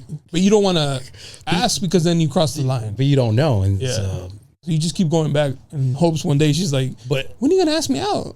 Well, it's funny because I know a few of them just from that became real estate agents. Oh, no, well, yeah, that too, or they're in the real estate industry. Yeah. But I know a few of them that they're just the bottle girls, and I mean they're chill. You know, if you get to know them like outside of that environment, they're just cool. They're chill, and again, if you want to date one, you just. It just comes with the territory of, dudes are going to hit on her. They're going to get offer her money. But again, I think I've come to a point where I'm just like, that's just her job. That's her job? Oh, that's just her job. Like, in my head. You have to have the trust to be like. That's what I mean. You have to be. Please don't leave me for the guy with the fucking big chains. And if you do, fuck it. Like, just tell me sooner, Yeah. But I've heard I knew a girl who was a bottle waitress, and she would tell me like some of the bottle waitresses do fuck the rappers that come, like the famous ones. Well, see, that's what I mean. Like it depends on where it is, right? In the back. Oh my god, bro! And it's like what? And they're like, yeah, like the rappers would offer them a little money, and they just go in the bag and that's prostitution. And they come back out, and and then they come back and party like nothing ever happened. I'm like, she's like, it happens a lot, Jonah. I was like, ah, damn. No, it actually does, dude. Yeah. So when I was on Hinge, like this girl, like. We're like linking. We're okay. Let's hang out. And she's like, okay. And then she sent me $signs. I'm like, oh, it's like that. Shit. You're an escort. That's actually smart too. I was like, how much? You don't have to walk the streets. But I was like, how much? And she was like, out of curiosity. Or? She was like 500. I'm like, I'm like, oh my god, dude, 500. My immediate question would have been like, do I still have to buy you dinner?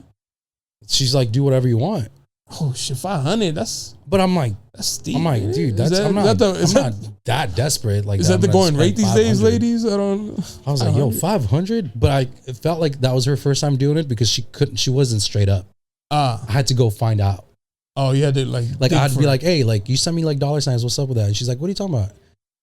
And I'm like, you sent me $signs. Like, I'm like, are you working? Are you working or like what's this like? And she's like, oh yeah. And so I was like, you could have just led with that. Yeah, immediately. And then after that, we were just like chill. Right. And I was like, how much anyway? And she's like, 500. I'm like, okay, I'm not going to do that. That's insane. But if you want to go out like one time, like meet me outside, like, come hang out, whatever. For sure. But I was like. Actually, I would want a friend like that, actually. Yes. But sure. I'm like, damn, 500? That's crazy. Steep. What number would you have been like? I don't know, dog. That's possible. Well, going right for a date is what, 150, 200? 200 bones. I'm not saying I would, but like. But if you're already going to spend that on food. You're going to spend that on food. That's true. I can see that. I get it. If you're looking at it from like a spreadsheet like standpoint. If you're looking at it like a financial decision, I'm not going to be mad at you. No fuss. Just go the other route. Bro, right? Just skip the restaurant and just come right over and get that out the way. Because at the end of that's the end goal, really. If we're being honest. If you're gonna spend that money and that's what you want, then see, like women are smart. Yeah, bro. That's crazy. That's actually wild, but yeah, it just kind of comes with the territory. It's like the scene that we're in. You know? Yeah, literally, yeah. And but the way the more you get to know them, they're really cool people. Yeah, for sure. Like as with anyone that you're meeting, it's just your vibe. Like, yeah, what are you willing to put up with? I don't think I've ever run into anybody that their vibe was just like super off. Thankfully, I've never met anybody. Well, that's good. The vibe was just like immediately like, oh my God, bro. I have. Yeah? Yeah. Well, not immediately, but just like after talking to them after some time, you're just like, you got to take some time to like work on some stuff right now. Like nothing even like. Imagine having that conversation at the club. Like, girl, your life. Like the energy is just like, because when you're in tune with your energy, you're just like, damn, this is exhausting. Yeah. You can feel it. Yeah. Some people do drain you when you're out. Yeah. I'm like, fuck, man. But when we're out, we're straight up just having fun. Yeah. Yeah, we're just, like I said, I'm just happy to be there. I'll definitely, you know what I like to do or used to? Like, I like to have a good time with like a random person. Like if we're at the club, like their table's next to ours or whatever, like I'll have the best time. Oh, hell yeah, 100%. But I never want to see you again. Like don't ask me my Instagram. I don't want to know about your life. I just want to live in the moment of like, hey, you remember that one time at Chingon? That random table, that was shit. They were fun. I don't want to know about your life though. Oh, interesting. I want to just live and have that moment be the only moment that I know about you and then never see you again. Interesting. The problem is the homies, they want to add the girls and then they find you and then they add you and it's like, bro, you guys are like making me do things I hate. Well, dude, so I actually watched a few of your episodes with one with Kata and some with Leslie and right. But I remember you in one of the episodes that you did was you used to do promotion? Yeah, I used to be a club promoter. That's how I know Chaos. Hell? Yeah. That's crazy. Which one? What? Or were you which company was it with? It was called Epic Events. Oh, this is a long time ago, bro. It's like 2008, 2009? 10, 11. Okay. Yeah. Oh, that's like during college. Yeah, so that's how I knew Chaos. Okay. He was a promoter too before he was a DJ. So my buddy actually Mikey, yeah. No, my other buddy, Reggie, you'll meet him one of these days. Chaos was his basketball coach in Escondido. That's how he knows him too. I'm like, when I look at Chaos, I'm like, the fuck, how old is Chaos, dude? Because I thought he was like 30 something. I think he might be 40. I don't know. He looks young. Like, is what I'm saying. I thought he was Filipino, but he's Mexican. Yeah, he's Mexican. Yeah. Anyway, he used to be a promoter with me, and then he started asking if he can DJ. And I remember, I will never forget this. For some reason, they put his picture on the flyer. Yeah, because we used to go out and pass out flyers. That back in with no social media, you know. No social media or MySpace. Yeah. MySpace, Facebook, and we were at the TGI Fridays because we used to go get drinks before going to the club. And be like, bro, you big time, bro. Your face is on the flyer. Damn. Everybody shut the fuck up. Chaos is on the fucking flyer. And it was like a surreal moment because now seeing him like he's doing like huge events. But I remember when like he was first DJing in downtown. That's crazy, bro. Yeah. That was probably like almost 15 years ago. It was probably like some of the funniest times I ever had. Oh, I bet, dude. Yeah. Do you miss it? No. I had a hard time quitting. Oh, really? Yeah, because I enjoyed being the plug. Yeah, I remember you saying that. I had like the party bus plug, bro. I was it was like two people that had party buses. Yeah. And I was one of them booking them. And so my phone, every weekend, my phone was like, bah, bah, bah, bah. Yeah. And then leaving it was kind of like, damn, I don't know. I kind of like being that guy. Yeah.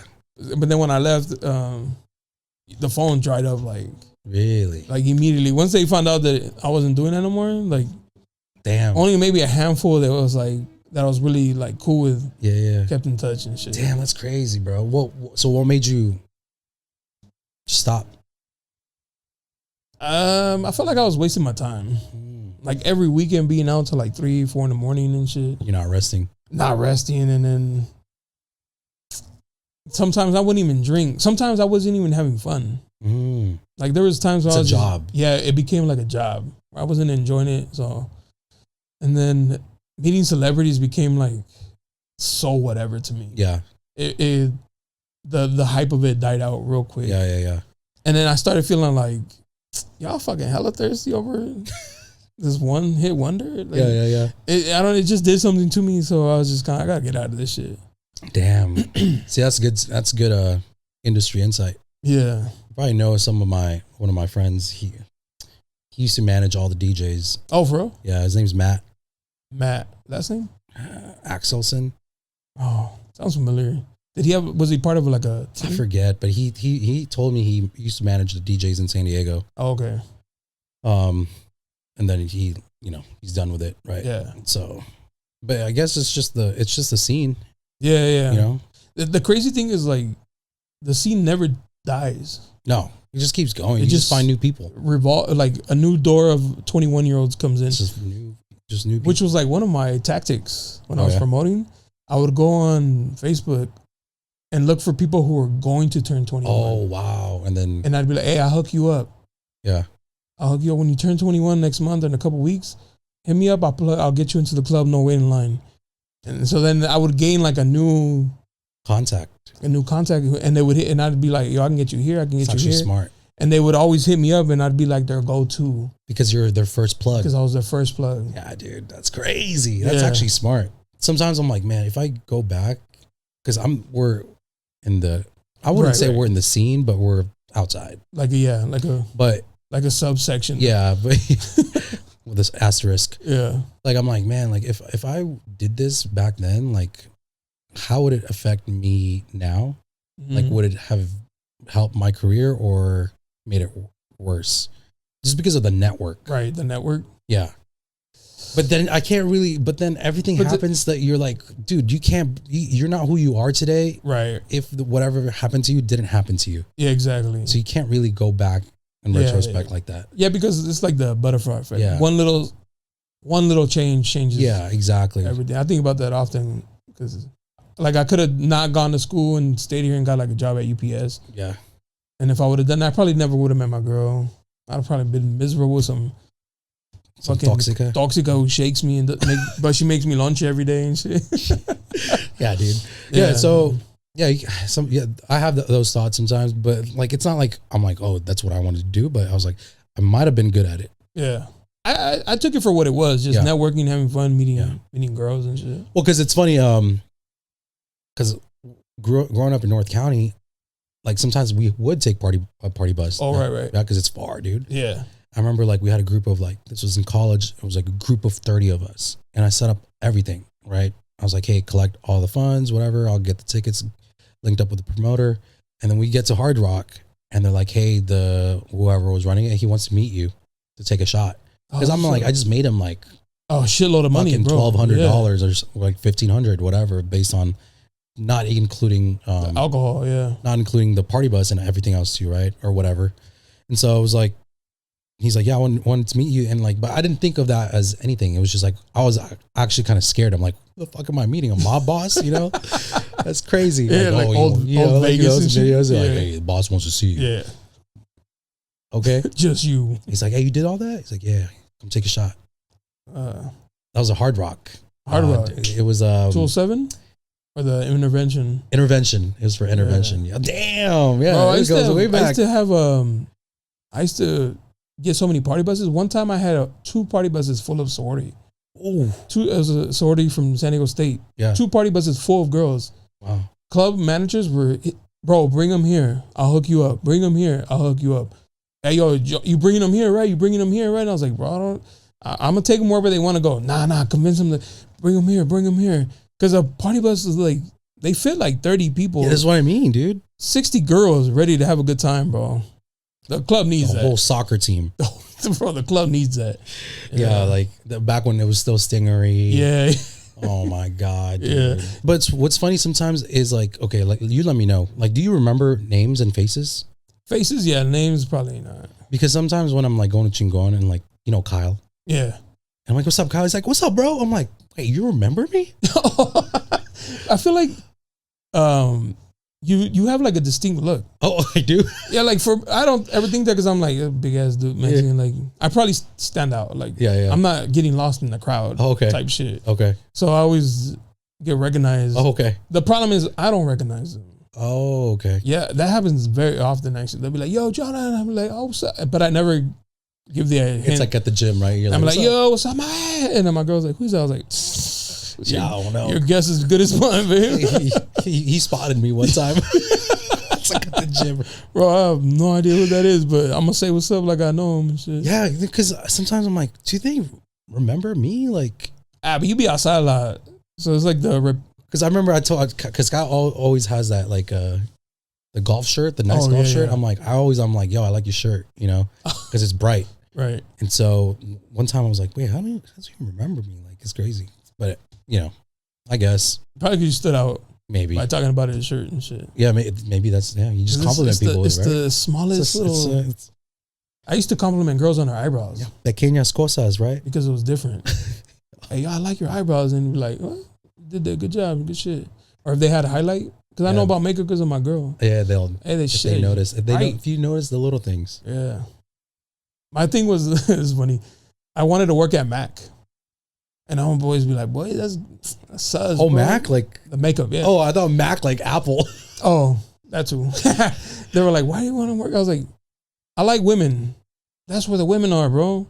You gotta, bro, everything we do is for women. It's not for the boys, bro. It's never for the male gaze. It's never for you work out, it's for women. Yeah, bro. Well, it's for you, but yes. Yeah. For women to like you. You want to make money? Yeah. It's like that bank robber. They asked him why he robbed banks. He said, because that's where the money is. I want to work at Mac because that's where the mamas are at, bro. That's it, dude. If they're just coming to you? I don't even have to look for them. And I'm getting insight. That's smart. I'm getting insight from the ones who work there. That's smart, dude. That's a win-win. That's smart. I think the long-term fellas. Yeah, that's it, dude. Tell everyone, like, don't work at AutoZone. Who cares, bro? You ain't gonna find no mamas in there. No, you're gonna find maybe one because she doesn't know how to change her oil. Yeah, but she's gonna be in the car and nah. You gotta go to like Ulta, even Jamba Juice. Jamba Juice, yeah. Ask yourself, where do girls Starbucks? But they have like a certain like demographic. Now matcha, you can. Matcha. Shout out to Matcha Mami. Matcha Mami, you can. Have you met her? For Matcha Mami, yeah, bro. So that's smart too. I was just thinking about her today. I was like, she's so fucking smart, bro. She's gonna succeed so well because her audience is women. Yeah, and dudes are gonna buy that shit. I think I've had her matcha. It's pretty good. And I actually, yeah. But yeah, so that's one. Like, I don't know, man. I don't know what else. There's a lot of industries where you can really easily be around women. Yeah. Easily. Well, if you just in a natural setting too. And if you're on social media and you're somewhat funny and you make videos for them. Yeah. To cater what is it? To cater to them, right? Cater to them, yeah. You'll attract them. Give them free game, really though. Because when I hear people like, oh, I just don't know, like, what? Ask yourself where they at. Yeah, dude, because here's the thing. That's where you want to be. Well, in real estate too, more women are homeowners than men. No shit. I did not know that. Yeah, nowadays. Well, it's probably from people divorcing too, and they keep the house. But no, just women in general just make money. Like they make their own money. Yeah. Right. And so they are likely to have their own thing going. I did learn that women are more willing to just purchase and not think about it as much as men. I guess because it's more emotional. No, they just like when I used to sell things, they wouldn't. Oh, just in general. They just don't haggle. They just like, oh, that's the price, whatever. Here, where men are like, I don't know, is it really worth that? Let me do my research. Where women are like, I don't know, I'll just buy it. I need it. Yeah, that's true. And so I can see that. I don't know if they're doing it on big purchases like homes. It depends because the woman is usually the decision maker. That's crazy too. Yeah. Usually, I mean, like it's not always, but you know. Have you had a client that you showed them a house and the house is nice, but they didn't like the kitchen, and you're like, yeah, you're not gonna buy the house? Hell yeah. But I think that's so logical. Like you're about to spend hundreds of thousands of dollars. You should buy the kitchen you like. Because 100%. I wouldn't buy a car because the color's off. Like, bro, we're talking about like 20, 30K. Like, I want my color. Exactly. I'm not 100%, dude. Yeah, I'm not buying the car just because he's telling me like, well, that's all we have. Bitch, then I'll go somewhere else. Yeah, well, because that's why we make a needs and wants list, right? Yeah. And I'm like, can you guys picture yourself in this home? And the answer is less than a yes. You're not buying it. Right? Because if you're like, well, bathroom's too small or there's not enough lighting, that's not going to change. Unless you put stuff on. Unless you pay. Yeah, or if you want a bigger kitchen, but you're in 1,000 square foot. Oh, that's crazy. House, right? Yeah. You can open up walls, but you can only do so much with what you got, right? So it's okay. But yeah, you should, for what you're paying, you should for anything, definitely be right? picky. Yeah. Yeah, you could be picky with what you want. If it's like a shirt, even a shirt, bro. Like I'll buy a shirt and like there's like a loose thread. I'm like, I'm returning this shit.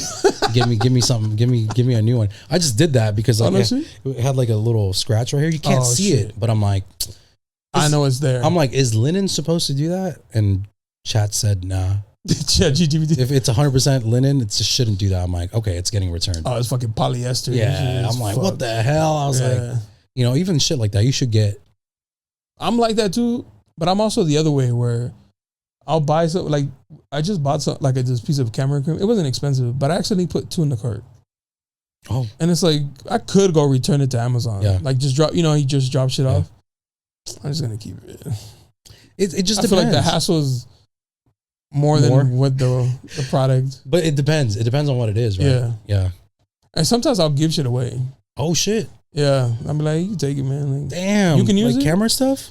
No, not camera stuff. I'm talking about like just like other miscellaneous things. Oh yeah. Like oh, it's just there. Yeah, go ahead. You can it's cool. Take that. I don't care, man. Yeah, it's cool. Nah, it's crazy. I was like, yo, that's wild. Camera shit? No. Can't be giving out camera shit. Bro, it's crazy because they have like the new ones now, or like the new old ones, like the Canons and like the digital ones. Yeah, that somehow like I don't know, like the crispiness of those, like they look good because it has like the flash in it.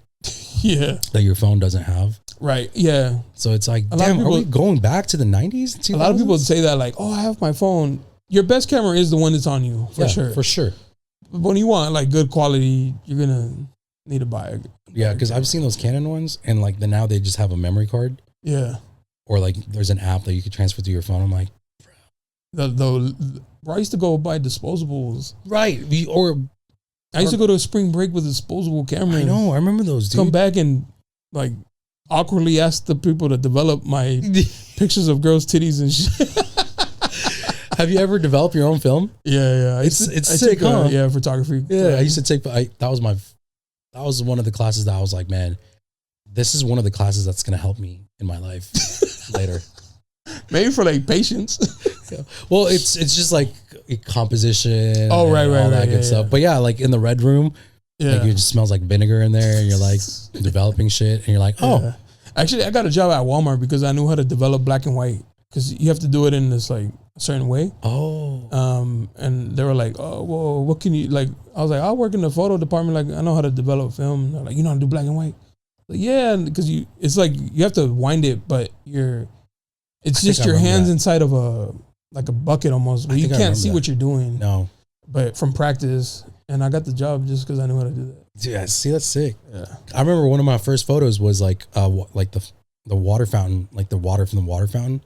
I wanted to like get, like I wanted the focal point to be the water. Oh, right. So it's like some shutter speed setting or whatever. Yeah. But you don't know because you can't see what you're taking with film. Yeah. Right. But then you just hope that that's going to be what you're getting. You try to hold it. You're like, focus. That's it. Yeah. And then you get it. You're like, oh, yeah. Surprisingly. That worked. Yeah. Now we're just like, nah, that's not it. Delete or spam. One of those will be all right. But dude, that's what's crazy. Cause now like, I feel like everything is just kind of going back to the nostalgia, like the nostalgia stuff, like the 90s, the VHS stuff. Yeah. Like there's this chick on Instagram. She made a phone, like a landline, like the rotary phone. No shit. But it's connected to your phone. Oh, that's crazy. To get us away from using our phone so much. I was like, and she's making money from that. People are buying. I'm like, okay, what from the 90s can we bring back right now? Fucking pagers. Thomas Guide. MapQuest? MapQuest is crazy, man. The convenience that people have these days is pretty crazy. Well, okay, so I was just putting a new listing in today, right?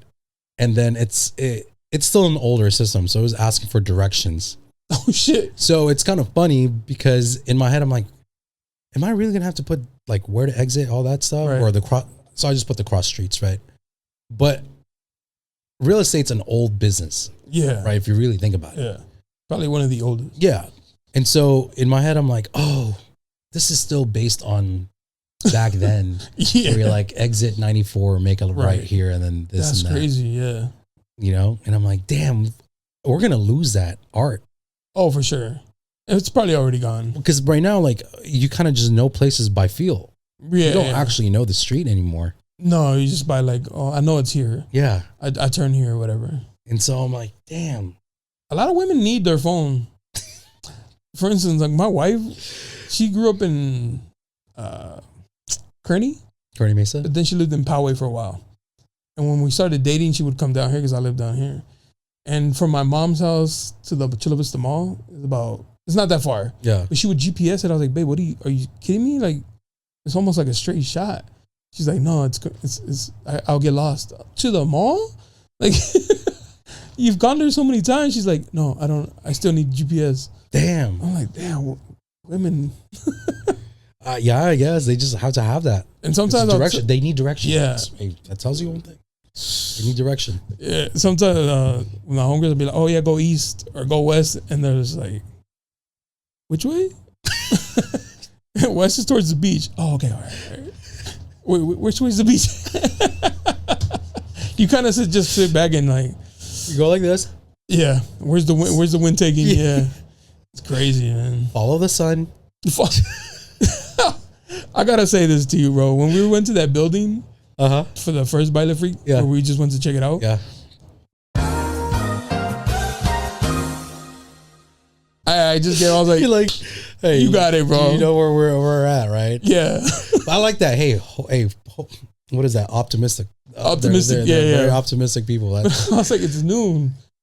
That's just gonna be. We don't have that much light because it was like we're gonna start like at 4 or something, right? Yeah. By 4, that shit's gone. No natural light. Yeah, that's crazy too. Because you need that. Even real estate, you need. Yeah, that's like, big when you're trying to take photos. Yeah, for sure. It depends on the time of the day you're taking a photo. Because, like, I thought I like west facing properties because you get the.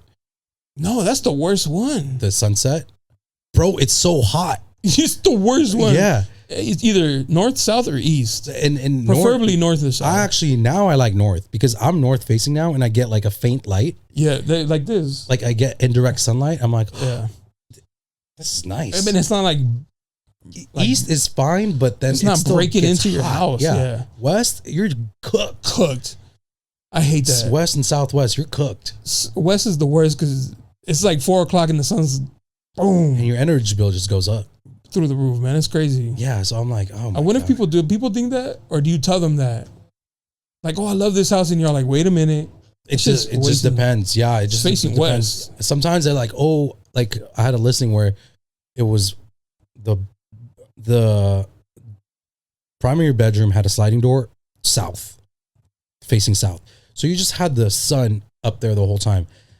The room wasn't getting cooked, but I told them, like, this is a great place like to just have coffee all day or to read because you have sunlight all day.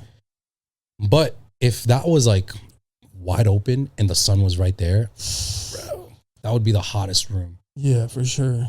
Can't do it. Yeah, no. Not for me. You know? Right. Like, but I wonder if people think that because sometimes when I'm working, I have to go to like addresses, and it's like 3, 4 in the afternoon, and the sun's just like, beaming. I would hate to live here. Yeah, hate. To like come home and the sun is just like beaming on my front door and shit. Yeah, dude. I was like, do they think that? Like, I wouldn't want to live here. Like, I also wouldn't want to live somewhere where there's no parking. Yeah. That's another like trigger of mine, dude. There's no parking? Yeah, no parking, forget it. Yeah, you can't be in North Park. Yeah, no, absolutely. Anything in down. Oh my god, dude. Anything university, Adams, nothing, bro. You get used to it though, but like where I live, like I have parking. Like you have your own parking. Yeah, I have my own parking, and like. But ask your friends to come over. I tell them to park in the street. I'm like, or call an Uber. Or, you know, I'm like, it's not gonna happen. It's not gonna happen, especially like around 5-ish, bro. When people are getting home. So I used to live right behind the Lafayette. Oh shit. There was never parking. Never, especially there because of the whole fucking hotel. It's right there all day. The hotel is fire though. Yeah, it is. Yeah, but it's fire. But the gutter in the back, or where they have pool and right. Oh, the bowling. And all that? That's fun. Yeah, but for the most part, you kind of just it's just a regular to look pretty. Yeah, for the aesthetics, for the vibes. The Instagram. It's not even the vibe. It's just for Instagram. For Instagram, yeah. But the diner is good too. Is it? Yeah. I didn't have been there. The diner is good, especially late at night. You pop in there like 12 o'clock. Didn't you make a TikTok? I did. Was it there? Yeah. Oh, okay. There's one in downtown on 6th or 7th that's open 24 hours. Right by where like everything is, like Onyx and all that shit. It's attached to a hotel. It's at the bottom of a hotel. Burger spot? It's like a diner, but it's a diner. Yeah, it's called Bob's. 24. Attached to Onyx? No. It's like down on the other block. Oh, I got it. So it's on 6. Oh, okay. It's right in front of the jewelry exchange. I gotta check it out. And where STK is. Oh. Like right across from the street. But that diner, fire. Like we used to go there like after the club and shit. That's good to know. Before like Tacos El Gordo. Tacos El Gordo is like, it's too packed now. Bro, for sure. Can't even get anything in there anymore. I was a pizza guy. What's your after club? Mine is that one by Stingery. Sometimes I'll just get pizza. Pizza. The pizza, or I'll just get a hot dog, bro. Hot dog, yeah. The street dogs. I'll fuck those shits. I paid $50 once for 2. Bro, what? Yeah, because I was drunk. Oh, they just hustled you. Huh? No. Oh, no. I didn't have no patience. So me and the homies were at Chingon. Yeah. And we were going to go to the Thought Towers. You know the Thought Towers, right? Yeah, the red and green. Or the red and yellow. The homie lived there, and so we were going to go over there. And they're like, yo, let's. I was like, I need to eat something, bro. We're lit. And I go up to the hot dog, and I was like, 2 hot dogs. He's like, there's a line. I was like, bro, I'll give you 20. He's like, nah. I was like, I'll give you $50. You give me those 2 in your hand right now. And he's like, boom. I give him 50. I was blasted beyond my mind, but he was happy. Yeah. That's funny, dude. Yeah, but $50 for 2 hot dogs is crazy. That. Because I was gonna ask him, I'm like, dude, these guys overcharge. Like they're already like $8-10. Sometimes they'll charge you like more.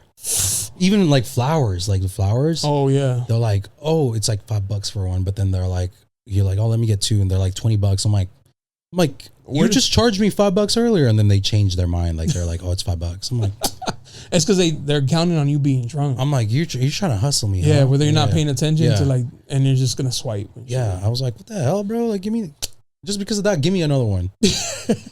I had for $10. I went to a strip club with the homies in Vegas, and this girl was walking by. She's like, you want to dance here? Yeah. And I was like, nah, she wasn't my. I feel like when you go to a strip club, it's 31 flavors. Like you're gonna go for what you want.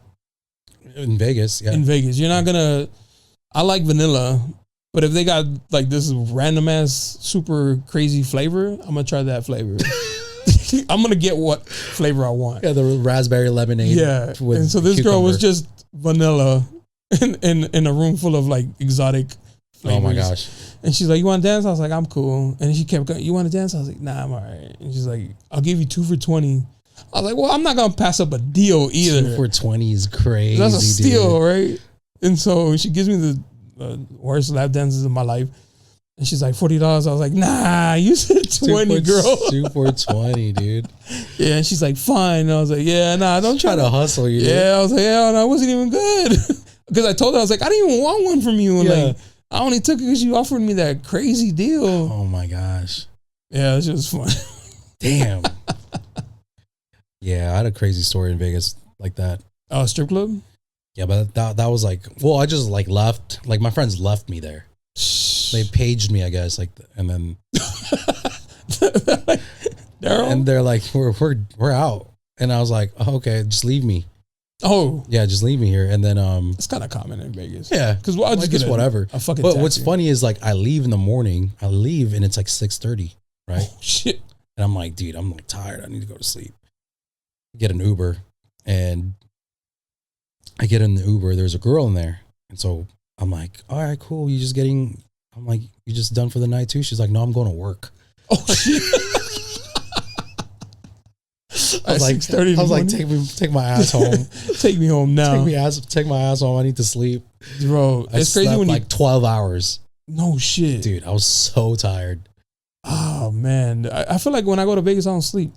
No, but yeah, that night or that day, I was like, dude, I gotta sleep, and like I woke up just in time for us to be ready to go out again. Fuck. That night, I was like, that's fire, actually. Yeah, it was a good time. It was a good time. It was for a bachelor party.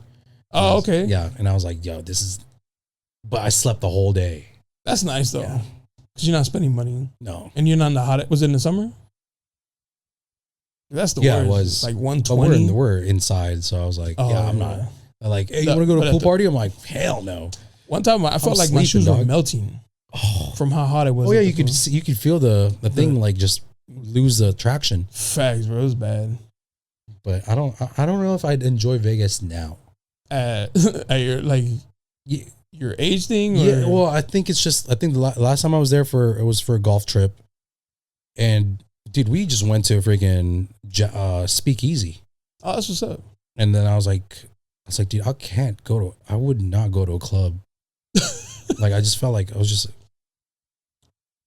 might have been just too much. Yeah. But I don't know. It could be a mood. When I like to go over 24 hours. Okay. So you get there, hit the pool party, keep the motion going, club, and then come home. Do you still is the $5 steak and eggs still there? I don't know. That's crazy, huh? What is that, Tuscany? I have no idea. Have you had a steak at a strip club before? No? I have. Here in San Diego too. Wait, what? Yeah. There's a lot of strip clubs that have good food. People be sleeping on them. I didn't know that. Yeah. Well, I know they have good food, but I didn't know which ones. Oh. Chat. I forgot the name of it though, but they were like $2 steaks. What? Yeah, and it was actually because my boy was a DJ at strip clubs. Yeah. He'd be like, "Hey, bro, you got steaks are really good." And I was like, "What's a strip club?" He's like, "Bro, trust me, $2. I'll just bring $5." It was like during the struggle days. He's like, "You can get a drink," and then he's like, "I'll get us in." And I was like, "All right, cool." And so I remember they're eating, and it's like full nude. Yeah. So I'm eating my steak, and there's like girls naked on the stage and shit. Damn. So is that why HK, like they say that about HK? They're like I've never been. Chinese food? Oh. It's not really. Yeah. I've never been though. Have you? No? I've been there. Yeah? Yeah. Is it cracked up? They have like wings and shit. Oh, no shit. Wings and like onion rings. And there you can literally dip them in shit. Yeah, there's a room where you just eat. It's a bar. They got the bar. Is there girls in there though? Yeah, they hang out and they like try to like, they'll try to make eye contact with you, but I'm here like I'm trying to destroy this wing. Yeah, girl. Unless you're gonna be this wing. I'm trying to eat this. Yeah, well, I've never been there. No, but it's funny because it's closer towards the exit where they come back. Oh, right after they. So it's just interesting to see like the different combinations. Oh, right. Of people walking back in. I'm like, interesting. Oh, I see. Yeah, you're like, so they're coming back from from doing their thing from the hotel side. Yeah. They're all relaxed, shoulders, smoking a cigarette. But it's just different. Like the guys, like you're like, oh, okay, I know what you like. I know what you like. Right. I know what you're into. We went to the one in Vegas, and there was this Latina, bro. She looked like out of a movie, like long, dark, black hair. Just body was like crazy. And they were like, bro, go get a dance with her. And I was like, nah. And then I saw this Asian girl, and I was like, that one. They're like, Jonah, what the hell? Bro, they were like in disbelief. They're like, you're crazy, bro. This girl's drop dead gorgeous. I was like, I don't know what it is about the Asian girl. You just like that's just what my heart desires, bro. Yeah, that's what I mean, bro. So same thing, dude. Like I'm just like, I can't stop it, man. Yeah. But it's funny because with like when I'm making content, dude, sometimes I'm like, I've been trying to go to Colombia, right? But like, right? But I was supposed to go there during COVID. Oh shit.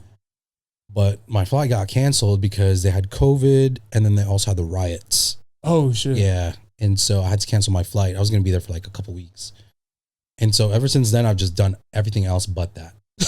Right. And now it's like blown up and everything. I mean, it's been blown up, but I'm like, damn, but I got to make it out. And it just turns out that like there's, bro, I like met Colombians in San Diego, and there's actually a lot of them here. Yeah. Right. And then I go to their events, and now I'm like doing an event on Saturday. I was going to say, aren't you doing one? It's like a Colombian event? Yeah. This Saturday, they just invited me to like, same thing. Like, hey, come through. Like you were at the last one. Love the video. Come through to the next one. So I'm just like, damn, this is tight, bro. I don't have to leave San Diego. It's coming to me. I heard my homies went out there for a guys trip. Yeah. It's like everything you dream and imagine. Yes. It is the flex that it is. Yes. Yes. It's everything you could think like, oh, this would be dope. Yes, that happens. I think my boys went there one time for a bachelor party, and that's what set me off. Bro. I was like, yo, what? They did an ATV tour, and I'm like, yo, that's sick. And then what I want to do is get on I want to hang glide. Oh shit! Or over Guatape, like I guess it's just like a bunch of little islands, and you're just in the air, and there's a bunch of water, you know. That's scary. And then, or you could jet ski too. So I'm like, yo, that's actually sick. Damn, you do a little solo trip out there. That's what I was gonna do. Oh, okay. Yeah, because most of my trips, not lately, but before, I went to Costa Rica by myself. Oh shit! I just drove through the whole country. I drove through San Jose all the way to the West Coast and then back. It was like a 2-week trip, dude. Amazing, bro. So sick. Because I was by myself. I met a lot of people there, right? I met my client there. I met some Canadians. But you're just out there, you know, just doing your thing. My Spanish wasn't even that good, you know. I'm just like, it's passable. It's passable, you know. And they're like, yeah, it's cool, you know.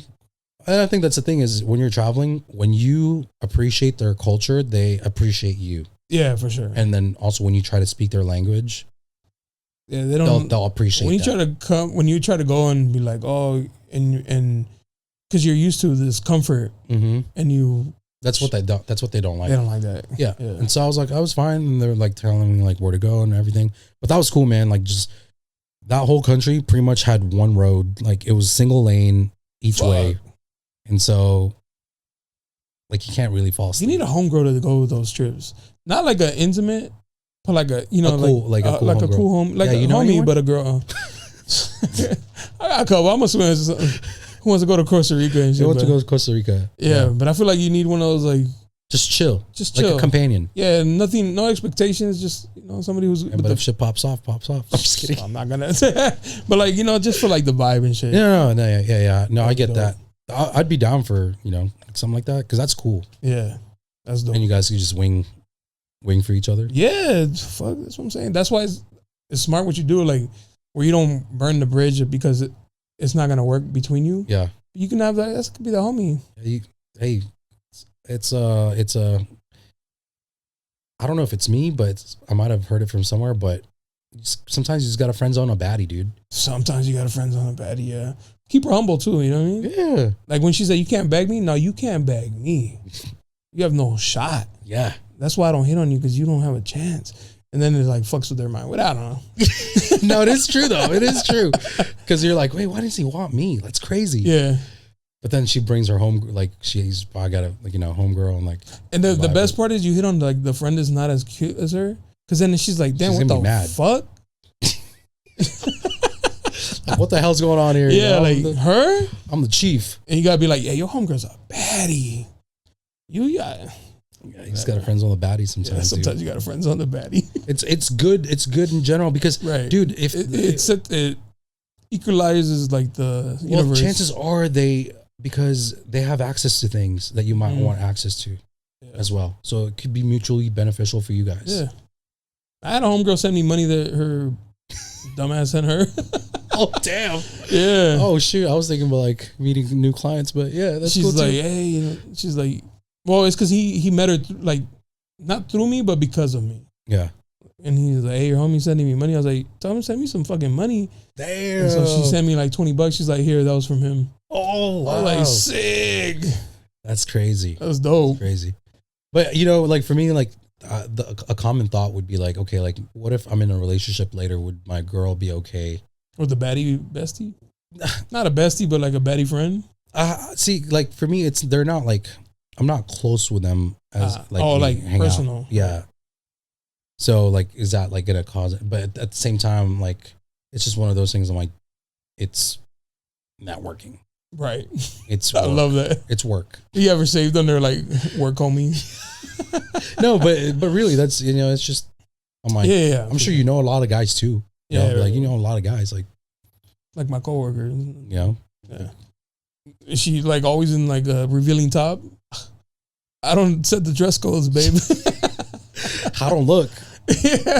I look like this. And then you gotta tell them like, I don't even like titties like that, bro. It's cool. Yeah, but yeah, so I don't know how that dynamic would work, but cross that bridge when you get there, bro. You cross that, exactly. Yeah, you cross that bitch. Cross that bitch. You're not even cross there. That bridge later. That too. You don't even have to worry about that right now. No, but yeah, that's just like a thing, Yeah, for sure. But yeah, I like that. Sometimes you got a friend zone a baddie. He's got friends on a baddie, dude. It's gonna be tough, but no, it's easy. It's easy, but because your ego was like, well, kind of, yeah. Gotta put that to the side and be like friends on the baddie. Yeah, in San Diego, there's just abundance. There's a lot of beautiful women. For sure. Like a lot. Like too many. Too many? Yeah. Like too many. Like you go out, and you're like.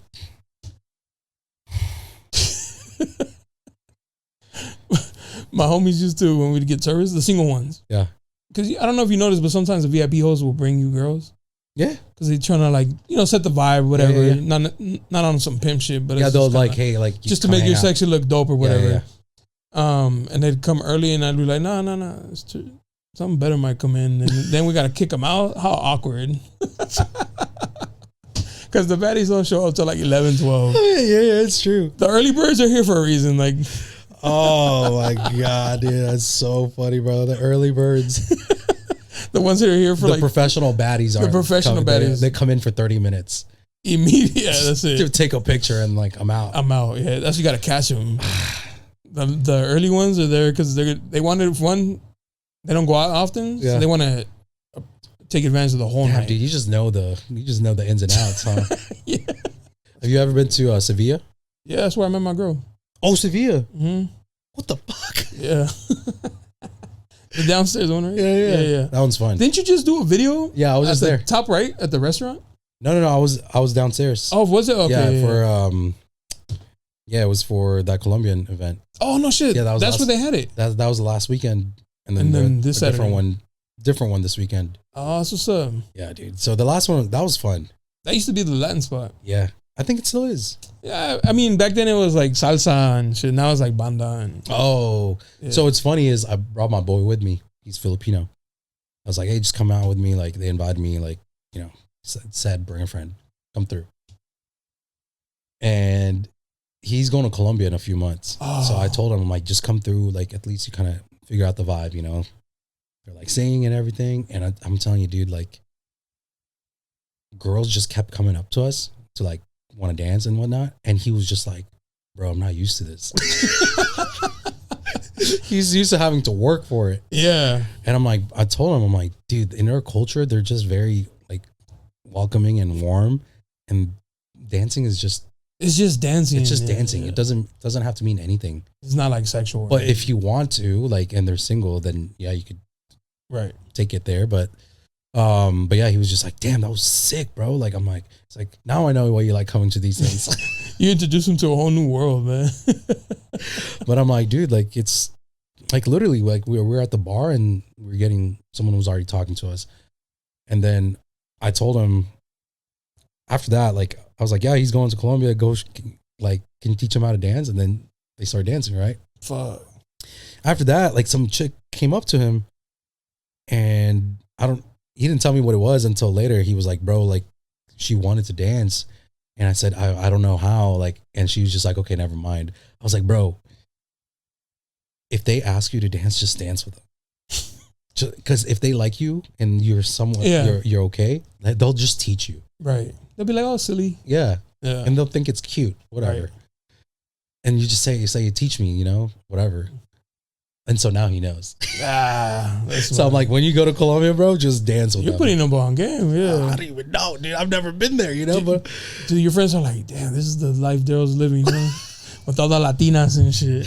It's just fun, man. Damn, it's just fun. One of these days, one of these chicks is just gonna be like, "You're done seeing other bitches," and that's exactly where you want to be. I'll be like, "Okay, mamas." I used to do this thing where I would take a picture of my bottom. Yeah.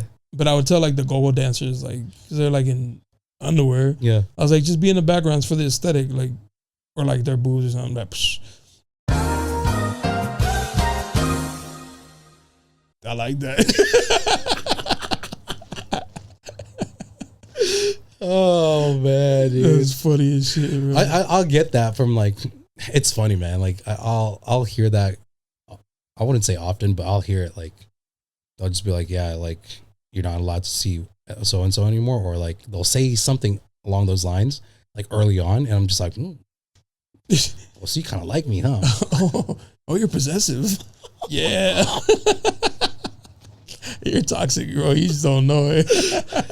Oh, they know it. Yeah. I think they know it, but I'm like, okay. But it's like a thrill. It is kind of nice. It's when it's fun. Yeah, when it's like that. When but when it's like obsession. Yeah, no. I haven't seen that movie yet, but like, what? No, not yet. I didn't think it was a scary movie. I thought it was a love story. That's like, you're toxic. That's all toxic. I was like, where's the scary?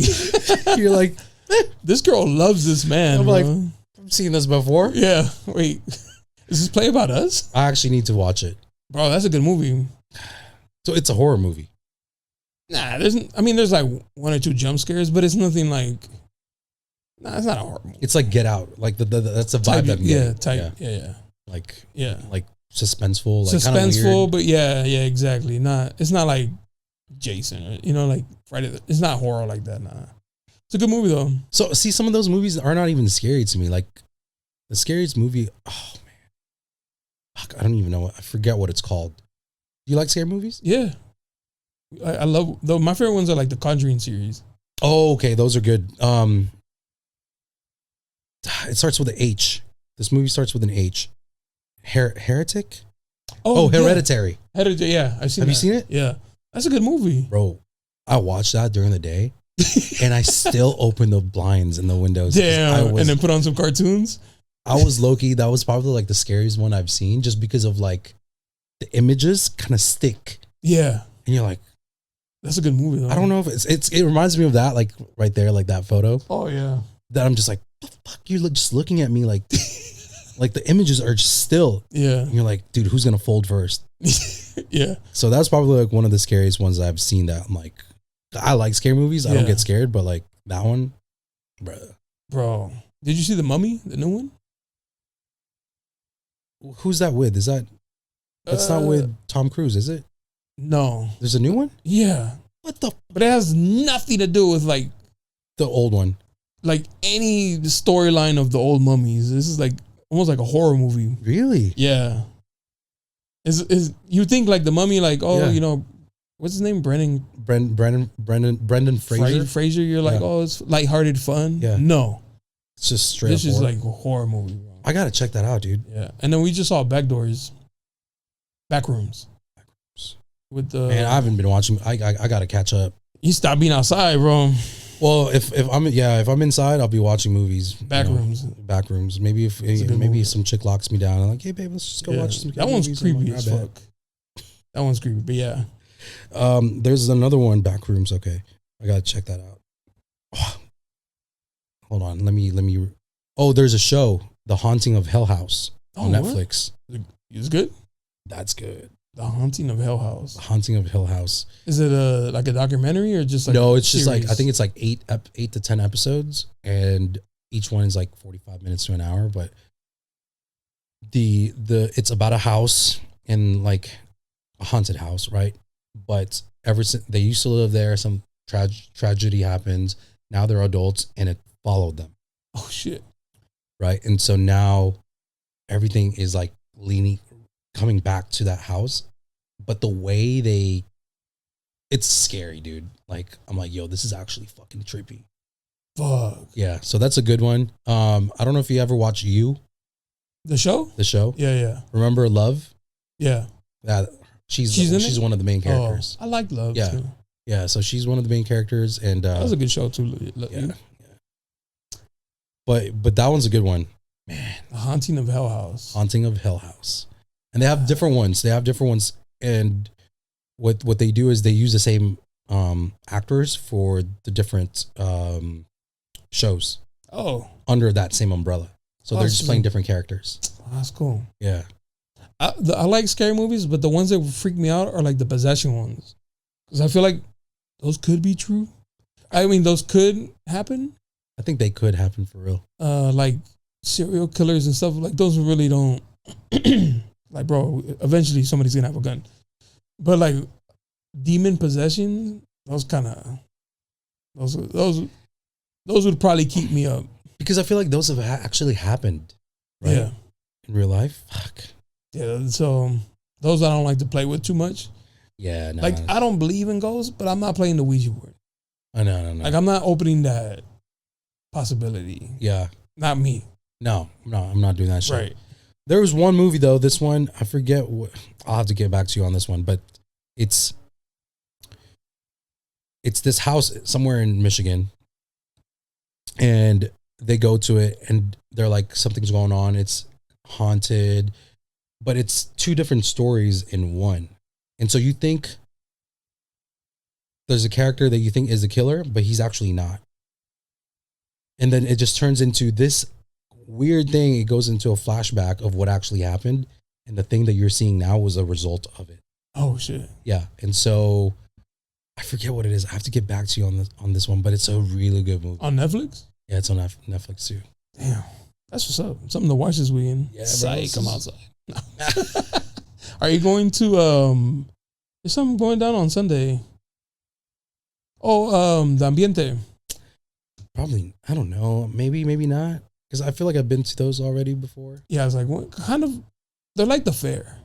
Yeah. You go once and you experience it. Yeah, and you're cool. Like, Por la Mañana, like the Subelo stuff, like those are always fun. Kind of like, yeah. Those are always fun. But like this one, I'm like, yeah, I've been to like a couple of them already. So I'm like, I think I'm okay. Yeah. Yeah. The homegirl hooked it up and gave me like the guest list. Oh, shit. And my girl's like, you want to go? I was like, I'm on there. We're on there if we want to. Yeah. And just pull up. But it's like, do I want to? I hate walking where there's dirt.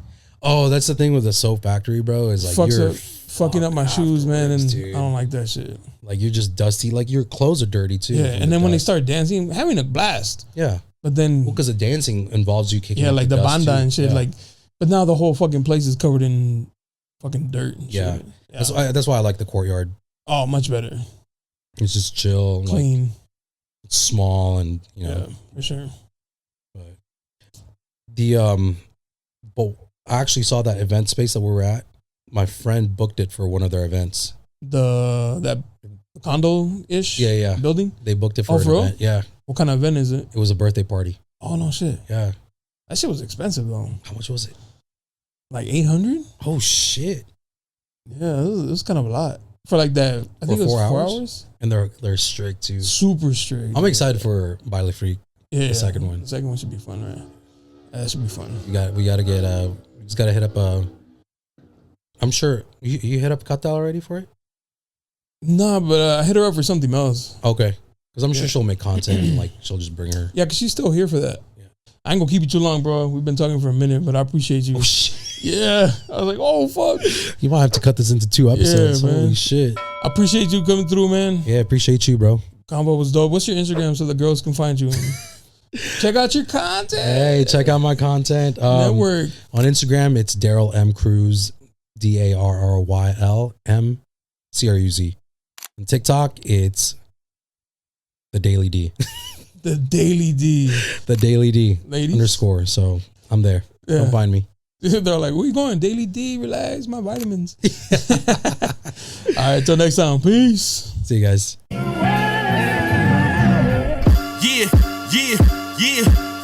You looking for for me, you can find me at the spot. Chopping it up with Jonah, we talking about what's hot on the block. Up in Dago, man, we bumping. Keeping it confidential, you notice how we coming, we ain't friend. Looking for that real, better tune in and stick by. Put on for the city every time that I dip by. Getting to that gritty every time that we sit down. Promise you it's real every time that I get round. Come on. Been in the field playing, we